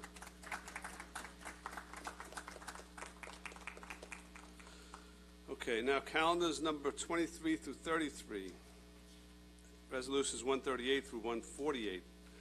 These are resolutions to confirm the county executive's appointment of Daniel Gropper, Mark Teran, Therese Brzezinski, Gina Marie Barbara, Jerry Barish, Lawrence A. Lombardo, Inbar Algov, Kaplan, Michael Gian Gregorio, John Hiller, Clinton Brown, and Jennifer Outlaw.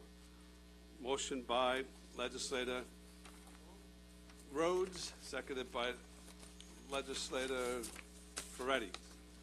So these are before us. Now, are the nominees here? Okay, why don't you guys come up and just say hello to us.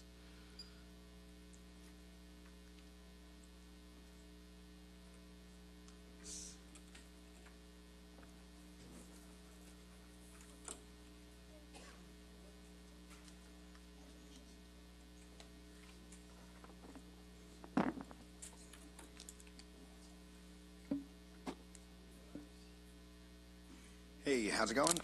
My name is Dan Gropper, or Daniel J, as you had.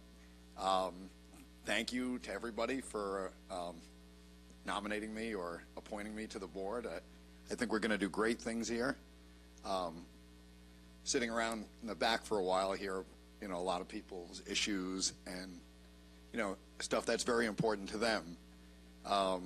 We have stuff that's, very important to us. Making Nassau County much better for people in wheelchairs, and I think we're going to do great things. I was in a fire back in December of '89, and I lost my hands and legs above the knee, but living my life, and I've been, Nassau County resident for a long time, and I've seen some of the issues. I'm involved with a lot of the, people, amputees and people in wheelchairs, and I think, met a few of the members already. I think they all have, good ideas as well. So thank you very much. Appreciate it. Thank you very much, Dan. Okay, whoever wants to go next can step up. Good afternoon, everyone. My name is Clinton Brown III, and I just want to thank everyone, every member of the legislation. I want to thank Mr. Blakeman's office. Very excited to be part of this council. As a Hicksville longtime member, a family man, a husband, and a father now. Very excited to be able to help this county move forward. This is the 32nd anniversary of the Americans with Disabilities Act.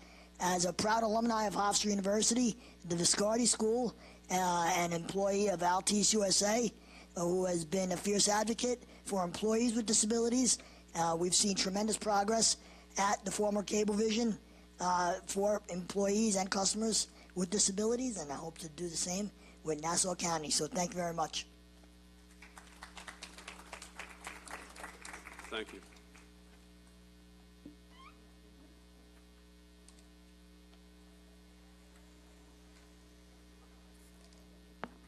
Good afternoon to the entire legislative body.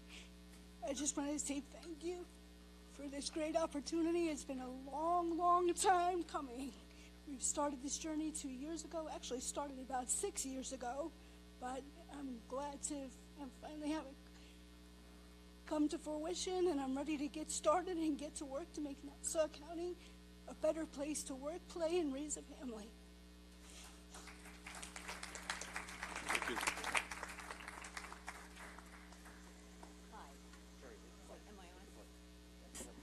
Now? Now. Hi, I'm Jerry Barish. I'm a cancer survivor, and I run a home for cancer.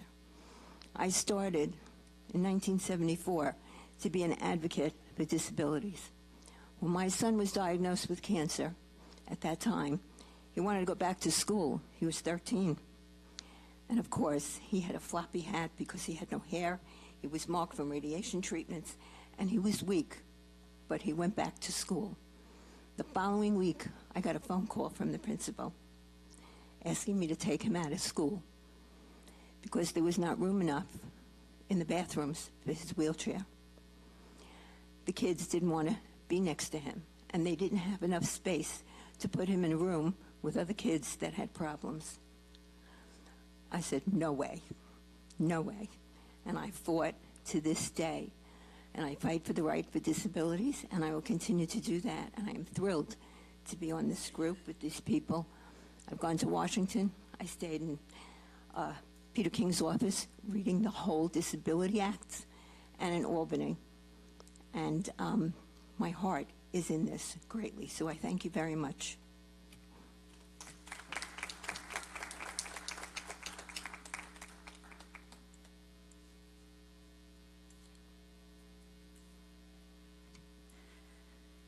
Good afternoon. My name is Therese Brzezinski.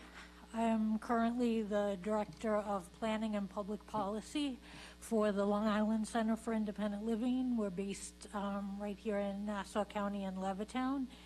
And Long Island Center has been providing direct services and advocacy for people with disabilities across the lifespan and across disability experiences for more than 40 years. I am proud to be a longtime staff member at LISL, and it is my absolute privilege to take on a role in the committee's work. I thank certainly County Executive Blakeman and the entire legislative body for helping to make this happen. I thank you all for your foresight and your willingness to pursue something that the county has needed for quite some time. I'm, as a person with a disability myself, and as someone who's dedicated my entire professional career to advocating for people with disabilities, including disabled veterans, I'm excited for this road forward, and I can't express how pleased I am that we're going to finally take a look at creating partnerships in government and private sector that will prioritize equity and opportunity for people with disabilities. And I thank you.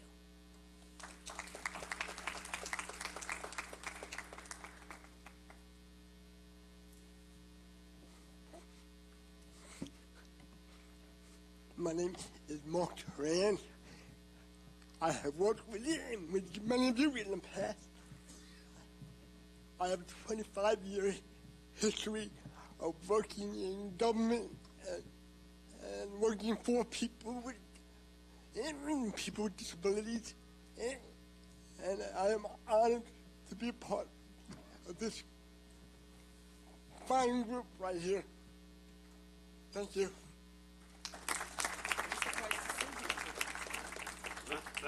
Thank you, Mark. We're going to vote for you even though you're a Washington football fan. Good afternoon. My name is Inbar Elgov Kaplan, and I wanted to thank you for this nomination to be part of this committee. I am a board-certified music therapist. I am a licensed creative arts therapist, and I've dedicated the past 10 years supporting families and individuals on a spectrum.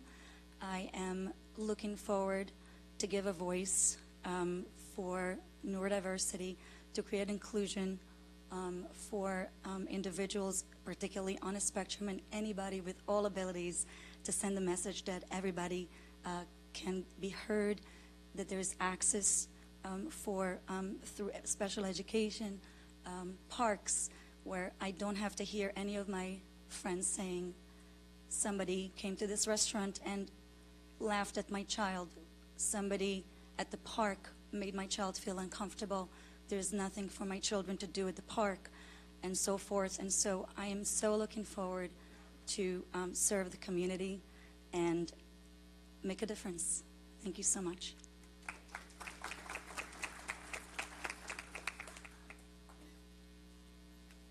Good afternoon. John L. Hiller.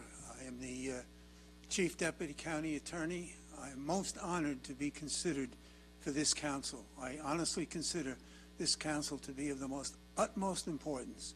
I thank you for your consideration. I thank the Chief Executive and the County Attorney who's also in support of this council. Thank you.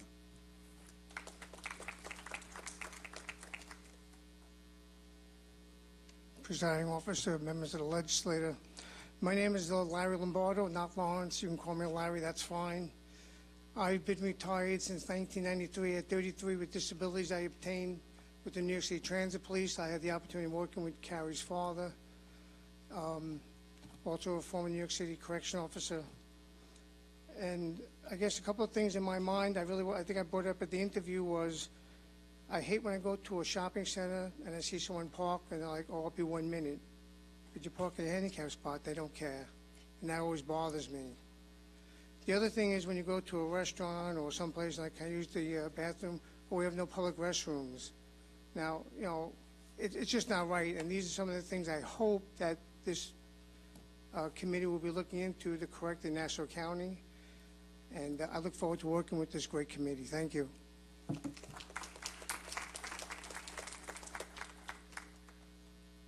that everyone? Okay. Any questions or debate or discussion among the legislators? No debate or discussion, really. I am just thrilled that this is finally happening. It has been a long journey, and I want to thank Gina Barbara for bringing it, not so much bringing it to my attention, but for sort of starting the process of where we are today. You know, I had mentioned when we had approved the creation of the committee initially. You know, my dad, for the last 15 years of his life, had the use of a wheelchair, and to see until you experience it, and until you see the challenges firsthand, I wouldn't have realized the issues and the problems in terms of accessibility to accomplish some of the things that we do and take for granted every single day. And it's a voice that I think that we need to hear. It's certainly a voice as legislators that we should be listening to. And I am thrilled that through this committee, both us as a legislature and the county executive will have the opportunity to finally to hear that voice, to get that valuable input, and to make changes in Nassau County to make it more open and more accessible for everyone to enjoy, which is our ultimate goal. So I want to thank the county executive for his appointments, and we're looking forward to this important committee being able to start its work. I just want to add to what Legislator Rhodes said. It's clear sitting up here that your commitment and your determination to making a difference here is just, it's really inspirational. And you know, this board was created on paper, and all of you will be bringing it to life, and I really look forward to seeing the great things that you're going to do with it. Legislator Walker? I just want to thank each and every one of you, too, and I know many of you firsthand, and I've worked with many of you over the years, and I could tell you, you've taught me so much over these years, and I look over here at Clinton, and I know Clinton since he's a baby, since he's a little boy, no pun intended, Clinton, but just he has taught me so much over these years, and I know that you are all going to work with us and teach us so much more what we can do to help the residents that you know need our help and have disabilities of many, many different sorts, what we can do to make life better for each and every one of them. So I thank each and every one of you. Your dedication to the committee already, and it hasn't really even started, you could just see you exude that. So thank you so much. Legislator DeReggie Whitten. Hi, I just also want to thank all of you for your time and dedication, and I know many of you have been patient because this did take longer than we had hoped, but I also have a small history. You know, my daughter has diabetes, and she grew up with it from the time she was 3, and it's one of those, you know, situations many people don't know that she had anything that she was coping with. We always call it her challenge, but the more you can make people aware, the easier it is for the child or the person or their family. And I'm always around. If I can be of any assistance, there's nothing that I would love to do more than work with you. And I have to say, I think I'm speaking for all of us, you've really brought a nice light into this room today, and you've given us hope, and just it's just been very positive to hear all of you and hear of your stories and hear how you take your challenges and you become better people and you make the world better also. So thank you for coming today. Thank you very much, and seeing no further debate or discussion, all in favor signify by saying aye. Aye. Aye. Those opposed? It carries unanimously. Congratulations to all of you.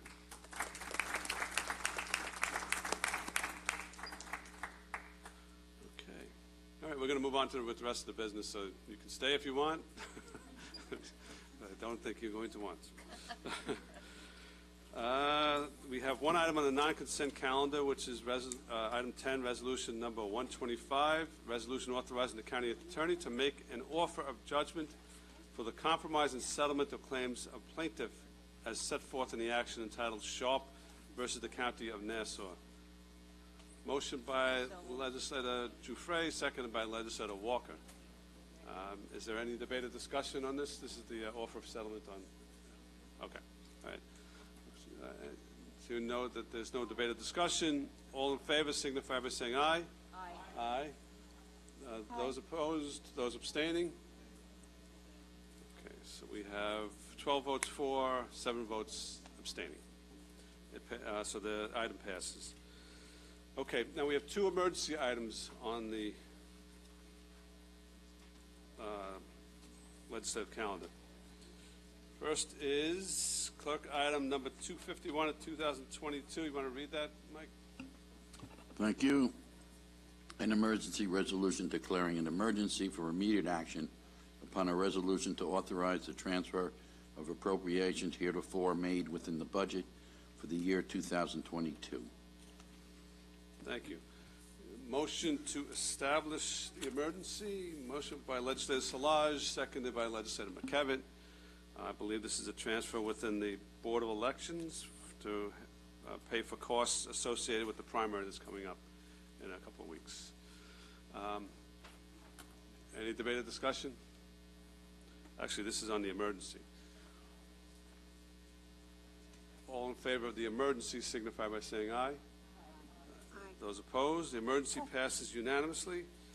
All right, now I'm going to call the item. It's a clerk item number 251 of 2022, a resolution to authorize the transfer of appropriations heretofore made in the budget for 2022. Again, we need a motion. It will be a motion by Legislator Bino, seconded by Legislator Kennedy. Any debate or discussion on the item? Hearing none, all in favor signify by saying aye. Aye. Those opposed, carries unanimously. Okay, clerk item number 231 of 2022. Can you read that, Mike? Please. Thank you. An emergency resolution declaring an emergency for immediate action upon a resolution authorizing the County of Nassau to participate in a federal aid transportation project for the rehabilitation of Charles Lindbergh Boulevard Bridge. Capital project, PIN number, and authorizing the county executive of the County of Nassau to execute the agreement on behalf of the county with the New York State Department of Transportation for the advancement of said and for the transportation projects in Nassau County, New York. Motion by Minority Leader Abrahams to establish the emergency, seconded by Legislator Kennedy. Any debate or discussion on the emergency? I see that you're at the mic, Ken. Did you want to speak to the emergency nature of this? Nope. Okay, we'll get into the substance of it. Any debate or discussion on the emergency? Hearing none, all in favor of the emergency signify by saying aye. Aye. Those opposed, the emergency is established. Now I had to call the clerk item, which is item 231 of 2022, a resolution authorizing the County of Nassau to participate in a federal aid transportation project for the rehabilitation of Charles Lindbergh Boulevard Bridge, and authorizing the county executive to execute the agreement on behalf of the county with the state of New York. Need a motion for that. Moved by Legislator Walker, seconded by Legislator Drucker. So the item's now before us. Thank you for hearing this today. This is a contract with New York State to provide pass-through funding for our TIP program. This is associated with the Charles Lindbergh Bridge to allow the county to accept $5.2 million in funding for the bridge project and offset a good percentage of the county costs. All right, any debate or discussion? Hearing none, all in favor signify by saying aye. Aye. Those opposed? Aye. Carries unanimously. Need a motion actually, I'm going to put the legislative meeting into recess. Okay. All right, so.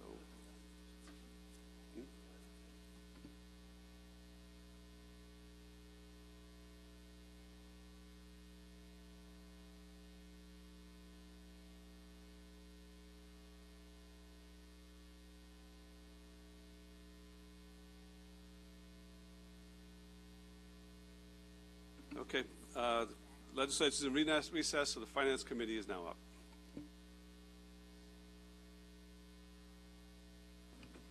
Mike, would you please call the roll for Finance?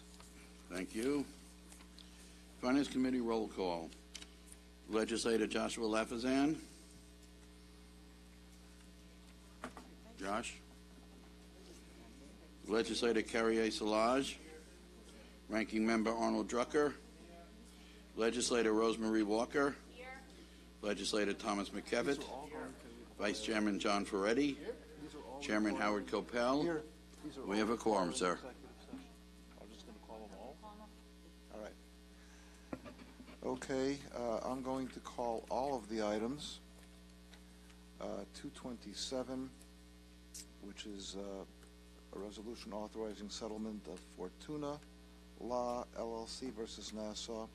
233, which is entitled Board of Managers of Stratford at North Hills versus County of Nassau. Number 234, which is Board of Managers of Hamlet East Condominium against the County of Nassau.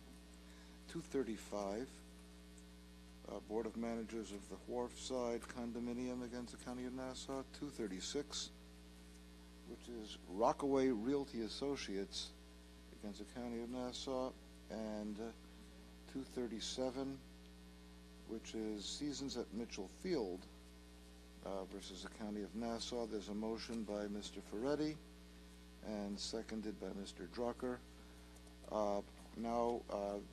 These items are all going to require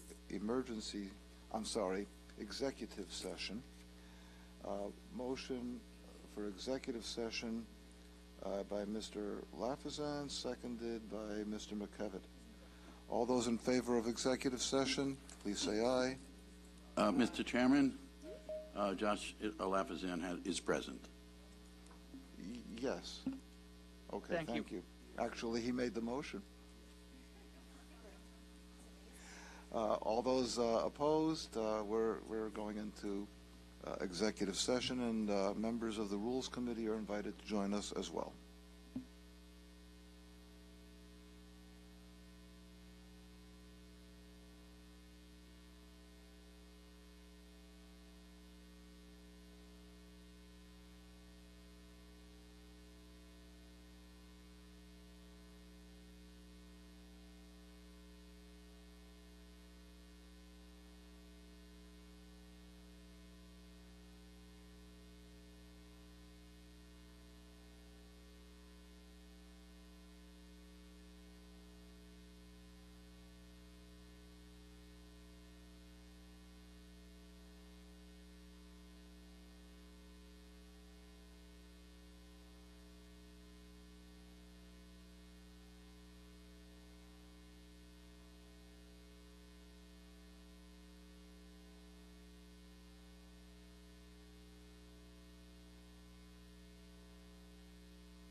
we all here? On finance? Okay. We're out of executive session, and we've considered the items, and we're going to take a vote at this point. All those in favor of items numbers 227, 233, 234, 235, 236, and 237, please so signify by saying aye. Aye. Any opposed? That is unanimous. Ms. Walker makes a motion to adjourn. Mr. Solage seconds it. All those in favor of adjourning, please say aye. Aye. Any opposed? We are adjourned and back to rules.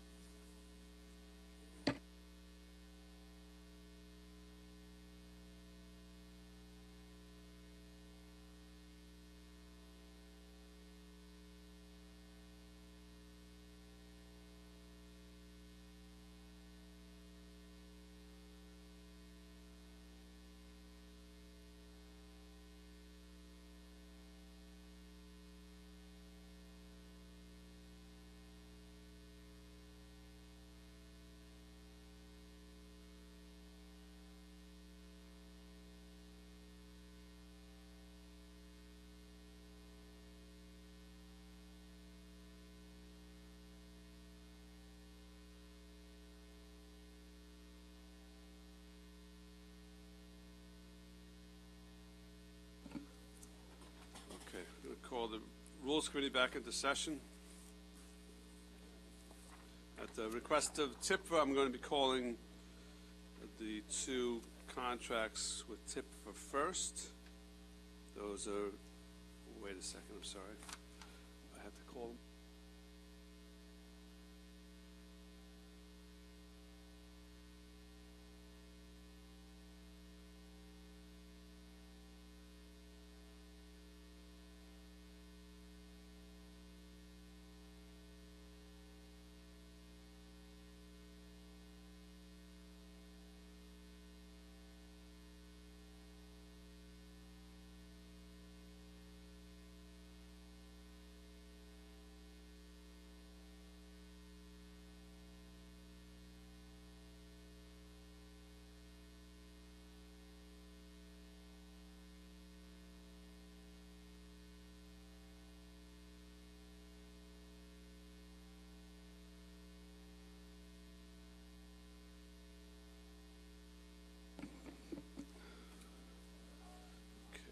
A number of contracts which I'm going to call all together.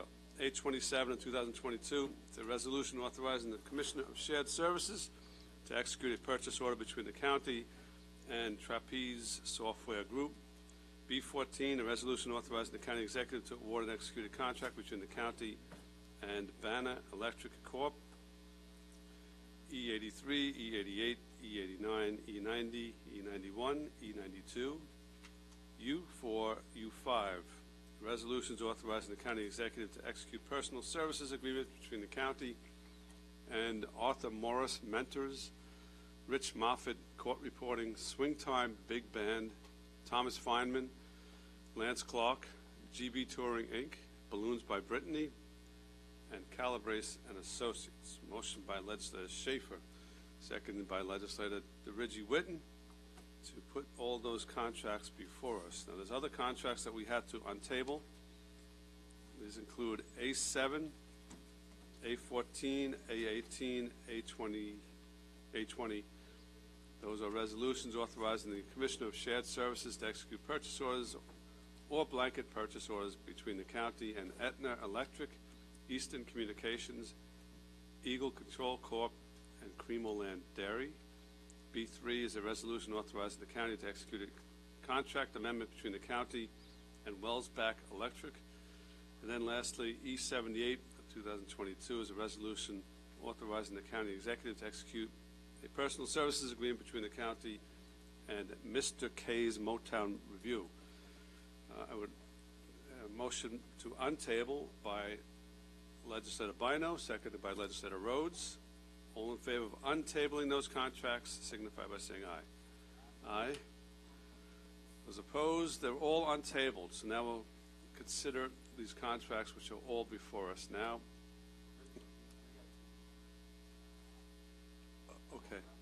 call us back. We'll call that later? Yeah. All right, so, okay.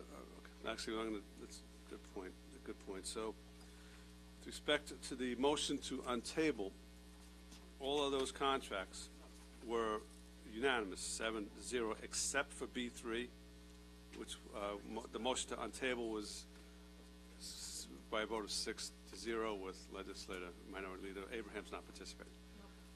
Yeah. Okay. So the Tipford requested that we move the two appointments up. So I'd like to consider E90 and E91 at this time, which is Judge Thomas Feinman and Lance Clark. Mark Mullen, General Counsel of TIFA. As you're aware, TIFA is in need of JHOs. The candidates are qualified under the statute and have been approved by the administrative judge. Okay, these are two very well qualified individuals, obviously. Any debate or discussion on these two? Okay, thank you. Back to the first one, which is with the Fire Commission and Eastern Communications. It's A14.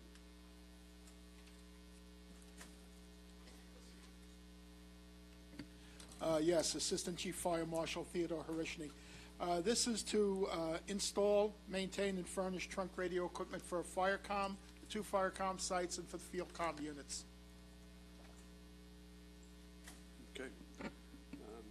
Could you give us a little bit more detail on that? You said the two FireCom sites. Yes, the main site in the public safety building. Okay. And the alternate site that is in the bunker behind police headquarters. Right. Okay. And will this facilitate communication with all of our various fire departments? Yes, it will. All the fire departments and mutual aid into Suffolk and New York City. Great. Any questions? Okay. Thank you very much. Thank you. Next contract is with the Correctional Center, A20 with Cremo Land Dairies.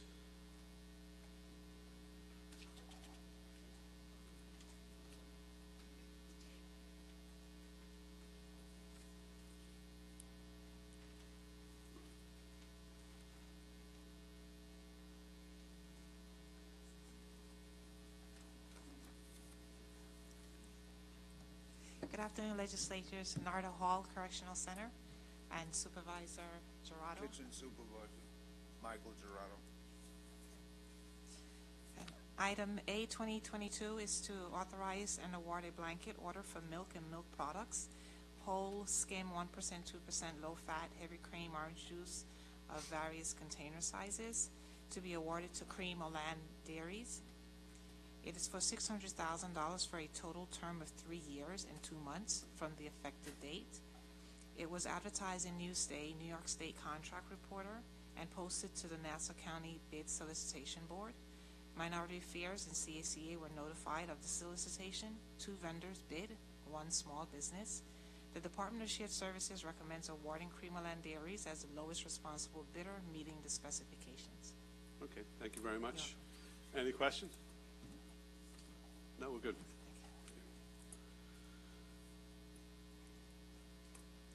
Next, actually, with E83, which is with Morrison Mentors, we need a motion to table that item.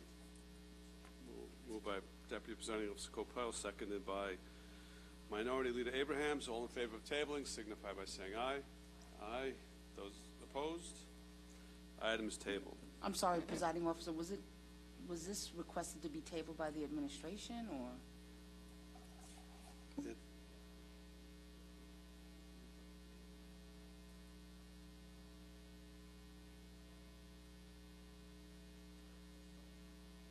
Okay, there's two things. It was the administration that requested the tabling, but also we had requested information and didn't receive it, so.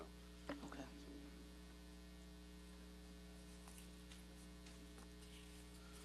Next item was District Attorney's Office, E88, Rich Moffett, court reporting. Good afternoon, Presiding Officer, Legislators. Dennis McDermott, Assistant District Attorney. This is a request for the approval of an agreement with Rich Moffett Court Reporting, Inc. to provide grand jury court reporting services for the Nassau County Grand Jury as mandated by New York State. Rich Moffett Reporting was selected through a request for proposals The RFP was advertised in Newsday and on the county bid board. Additionally, the RFP was sent to the New York State Court Reporters Association with a request for the RFP to be distributed to its members. From the bid board, 8 vendors received notice and 4 opened the RFP. Additionally, 2 RFPs were sent directly to companies requesting it. While a large response was not anticipated, perhaps 2 or 3 proposals, only 1 proposal was submitted. The office had fully expected the current provider of these services to submit a proposal, as she had been this provider for approximately 25 years. It was not until after the proposed deadline expired that the current vendor informed the office that she was retiring and closing her business.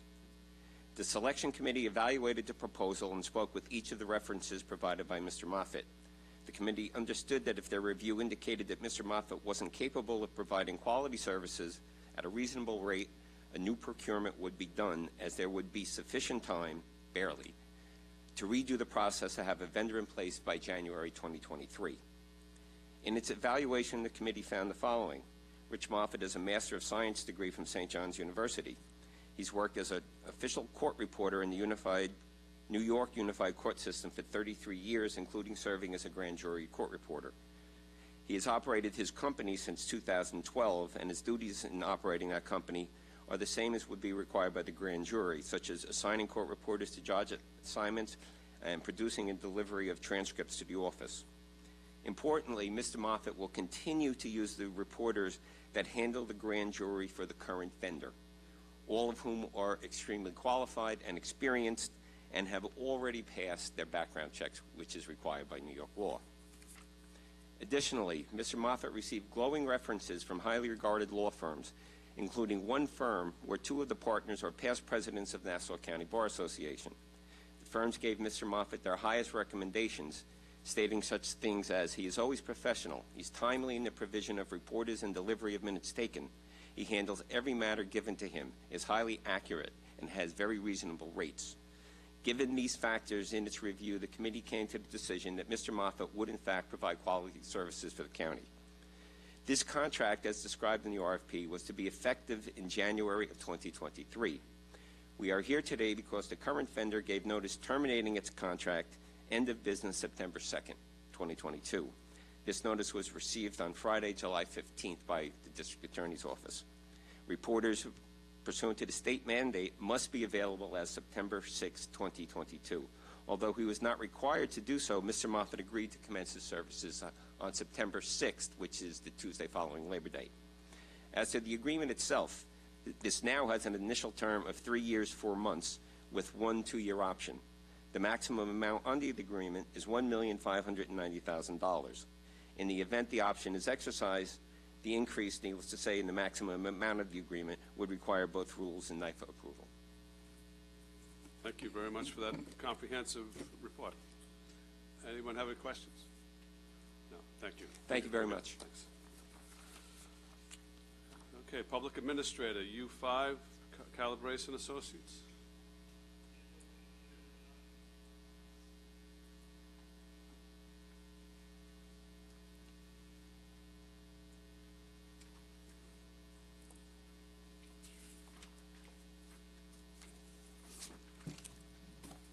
Good afternoon, Presiding Officer and legislators.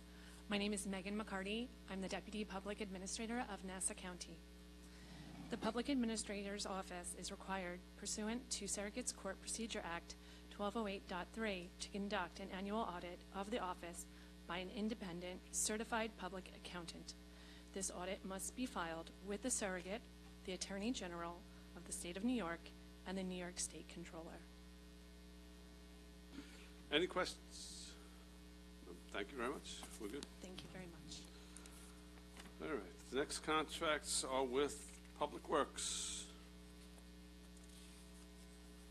So why don't we do this? We'll do Wellsback first. So, yep. Let the record reflect that Minority Leader Abrahams is leaving the chambers and will not be participating in any debate or discussion or vote on this contract. So we'll do Wellsback. Good afternoon, Ken Arnold, Public Works. B3-22 is a contract amendment for Wellsback's contract for operations of the Traffic Management Center. It's an amendment to increased the contract by $42,000. It was necessary to cover a gap between contracts as we have to have continuing service for this operation. Okay, any questions on this contract with Wellsboro? All right, why don't we do this? We'll vote on this one separately at this time, then we can invite the minority leaders back in the chamber. So all in favor of this contract signify by saying aye. Aye. Those opposed? Carries unanimously. You can invite the minority leader back in.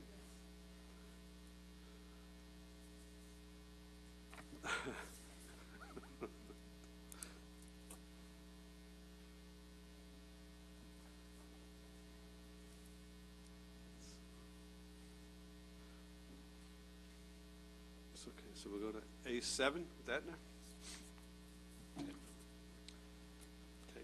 So A7 is a purchase blanket order with Aetna Electric. This contract had 4 bidders, and it's to supply the department with lighting equipment. Its biggest item is outdoor light poles and fixtures for our operations. Okay. Any questions? No. All right. A27. A27 is a sole source purchase order to support the department's AIM system. This is the department's work order system. We use it to track all our work, and it's also used by other departments to track complaints and so forth. Okay. Any questions on this one? Nope. All right, so why don't we go to the last contract with Public Works with Banner Electric. Banner. So B14. B14 is a construction contract for the Bay Park Skater. This is computerized operation and control system for Bay Park. We've come before this body for SCADA projects for the pump stations, also for Cedar Creek and Glen Cove. This, I believe, is the last of the contracts. We had 6 bids received. The number 1 bid failed to submit the proper bid proposal sheet, so they were rejected. Banner was the lowest responsible bidder. They are providing 20% WB and 20% MBE participation, and this is a funded project through our our Bay Park program. Okay. All right. Thank you. Any questions? All right. Thank you, Ken. All right. Last contracts we have are with Parks.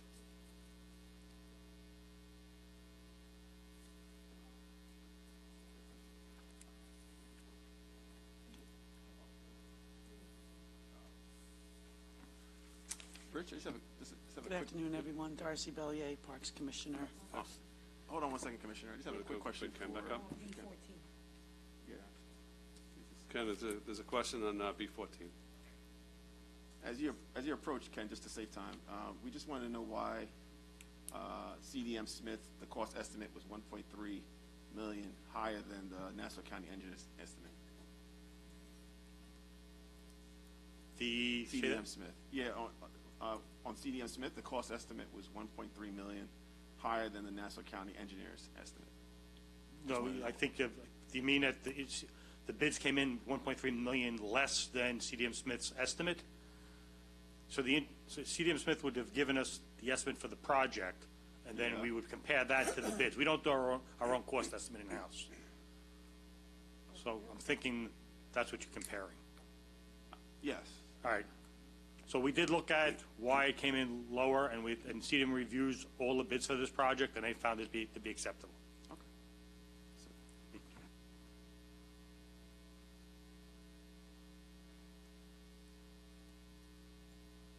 Good afternoon, Darcy Bellier, Commissioner of Parks.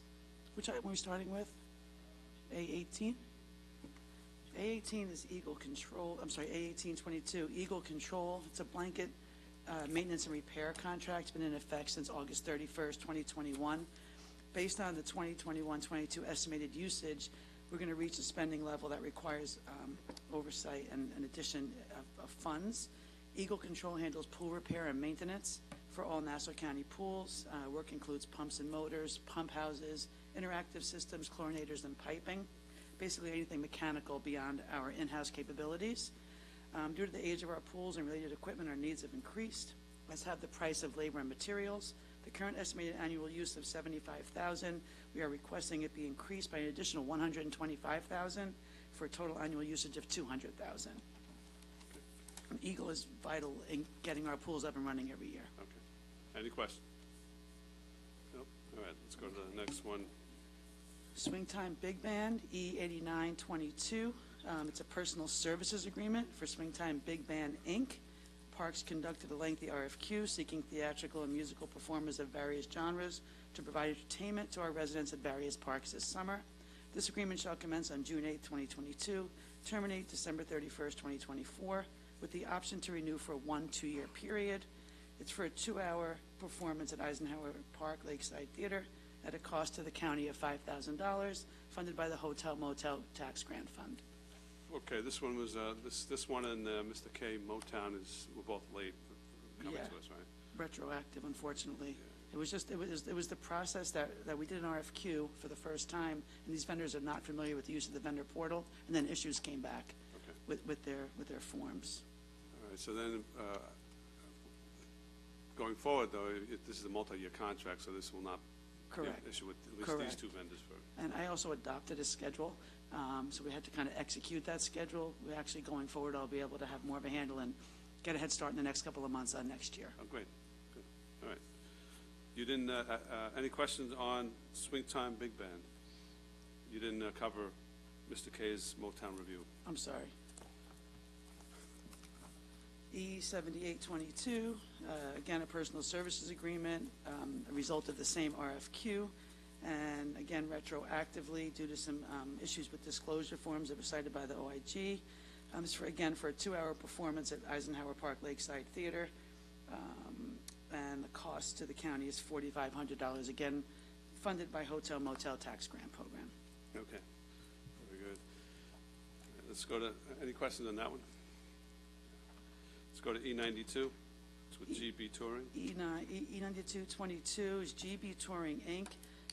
Again, a personal services agreement for GB Touring, Inc. for a one-time performance of the Gin Blossoms at Eisenhower Park Lakeside Theater on August 27, 2022.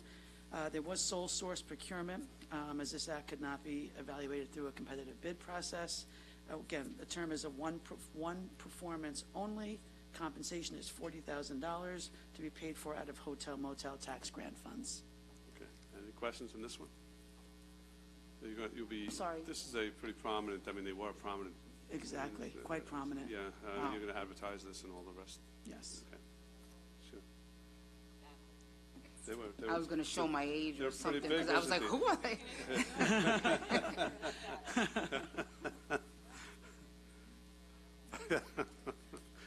And then the final contract for parks is U422, Balloons by Brittany. Again, a personal services agreement as a result of an RFQ.